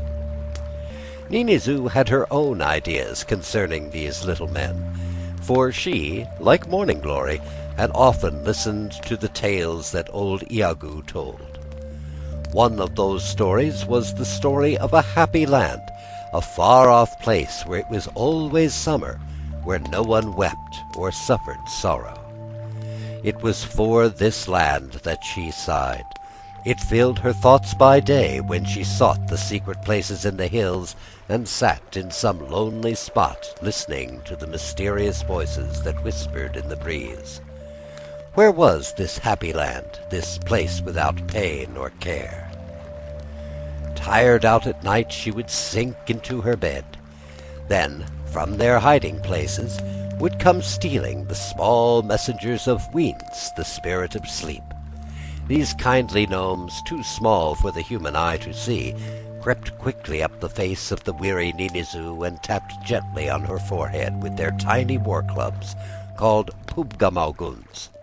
Tap, tap, tap, till her eyelids closed, and she sought the happy land in that other pleasant land of dreams. She, too, had seen the footprints of the Pukwudgies on the sandy beach of the little lake, and had heard their merry laughter ring out in the grove of pines. Was it their only dwelling place, she asked herself, or were they not messengers from the happy land, sent to show the way to that mortal who believed in it and longed to enter? Ninizu came to think that this must really be so. Oftener than ever she made her way to the meadow bordering on the spirit wood, and sat there gazing into the grove. Perhaps the Pukwudgies would understand, and tell the fairies whom they served. Then some day a fairy would appear at the edge of the pines and beckon her to come. That surely would happen, she thought, if she wished it long enough, and could give her wishes wings. So, sitting there, she composed the words to a song, and set it to the music the pines make when the south wind stirs their branches. Then she sang, Spirit of the laughing leaves, fairy of the forest pine, listen to the maid who grieves for that happy land of thine. From your haunt in summer glade, hasten to your mournful maid. Was it only her fancy that she seemed to hear the closing words of her song echoed from the deep woods where the merry little men had vanished? Or was it the Pukwudgies mocking her? She had lingered later than usual. It was time to go. The new moon swung low in the western sky, with its points turned upward to the heavens. An Indian would say that he could hang his powder horn upon it, and that it meant dry weather when the leaves crackled under the hunter's feet and the animals fled before him, so that he was unable to come near enough to shoot. And Ninizoo was glad of this. In the happy land, she declared, no one would suffer, and no life would be taken. Yet it was a hunter that her mother wished her to marry, a man who spent his whole life in slaying the red deer of the forest, who thought and talked of almost nothing else. This came into her mind as she rose from her seat in the meadow and cast a farewell glance at the pines. The rays of the crescent moon touched them with a faint light, and again her fancy came into play. What was it that seemed to move along the edge of the mysterious woods? Something with the dim likeness of a youth, taller than the Pukwudgies, who glided rather than walked, and whose garments of light green stood out against the darker green of the pines. Ninizoo looked again, but the moon hid behind the hills. All was black to the eye. To the ear came no sound but the creepy cry of the whippoorwill. She hastened home. That night she heard from her mother's lips what she had long expected and feared. "Ninizoo," said her mother, "I named you my dear life, and you are as dear as life to me. That is why I wish you to be safe and happy. That is why I wish you to marry a good man who will take the best care of you now, and will protect and comfort you when I am gone. You know the man I mean." "Yes, mother," answered Ninizoo, "I know him well enough, so well as ever I want to know him. He hunts the deer, he kills the deer, he skins the deer. That is all he does. That is all he thinks. That is all he talks about. It is perhaps well that someone should do this, lest we starve for want of meat, yet there are many other things in the world, and this hunter of yours is content if he does but kill." "Poor child," said the mother, "you are too young to know what is best for you." "I am old enough, mother dear," answered Ninizoo, "to know what my heart tells me. Besides, this hunter you would have me marry is as tall as a young oak, while I am not much taller than one of the Pukwudgies. When I stand up very straight, my head comes up little higher than his waist. A pretty pair we would make." What she said was quite true. Ninizoo had never grown to be much larger than a child. She had a graceful, slender body, little hands and feet, eyes black as midnight, and a mouth like a meadow flower. One who saw her for the first time passing upon the hills, her slight figure sketched against the sky, might have thought that she herself was a fairy. For all her gentle, quiet ways and her love of lonely places, Ninizoo was often merry, but now she seldom laughed. Her step was slow, and she walked with her eyes fixed upon the ground. When she is married, thought her mother, she will have other things to occupy her mind, and she will no longer go dreaming among the hills. But the hills were her one great joy. The hills and the flowery meadows where the lark swayed to and fro, bidding her to be of good cheer as she perched on a mullein stalk. Every afternoon she sat singing her little song. Soon she would sing no more. The setting sun would gild the pine grove, the whippoorwill would complain to the stars, but the picture would be incomplete. There would be no Ninizoo, for the wedding day was named, She must be the hunter's wife. On the day set for her marriage to the man she so disliked, Ninizu put on the garments of a bride. Never had she looked so lovely. Blood-red blossoms flamed in her jet-black hair. In her hand she held a bunch of meadow flowers mingled with the tassels of the pine. Thus arrayed, she set out for a farewell visit to the grove. It was a thing they could not well deny her, but as she went her way, the hills hid her from sight. The wedding guests looked uneasily at one another. It was something they could not explain. At that moment, a cloud blew up from nowhere across the sun. Light that had been there was now a shadow. Was it a sign? They glanced sidelong at the hunter, but the bridegroom was sharpening his sheath knife on a stone. Sunshine or shadow, his thoughts were following the deer. Time passed, but Ninizu did not return. Then, so late was the hour that the wedding guests wondered and bestirred themselves. What could be keeping her so long? At last they searched the hills. She was not there. They tracked her to the meadow where the prints of her little moccasins led on and on into the grove itself. Then the tracks disappeared. Ninizu had vanished. They never saw her more. The next day a hunter brought them strange news. He had climbed a hill. On his way home by a shortcut, he had paused there a moment to look around. Just then his dog ran up to him, whining with its tail between its legs. It was a brave dog, he said, that would not run from a bear, but this one acted as if he had seen something that was not mortal. Then the hunter heard a voice, singing. Soon the singing stopped, and he made out, far off, the figure of Ninizu, walking straight toward the grove, with her arms held out before her. He called to her, but she did not hear, and drew nearer and nearer to the spirit wood. She walked like one who dreams, said the hunter, and when she had almost reached the woods, a young man, slender as a reed, came out to meet her. He was not one of our tribe. No, I have never seen his like. He was dressed in the leaves of the forest, and green plumes nodded on his head. He took her by the hand. They entered the sacred grove.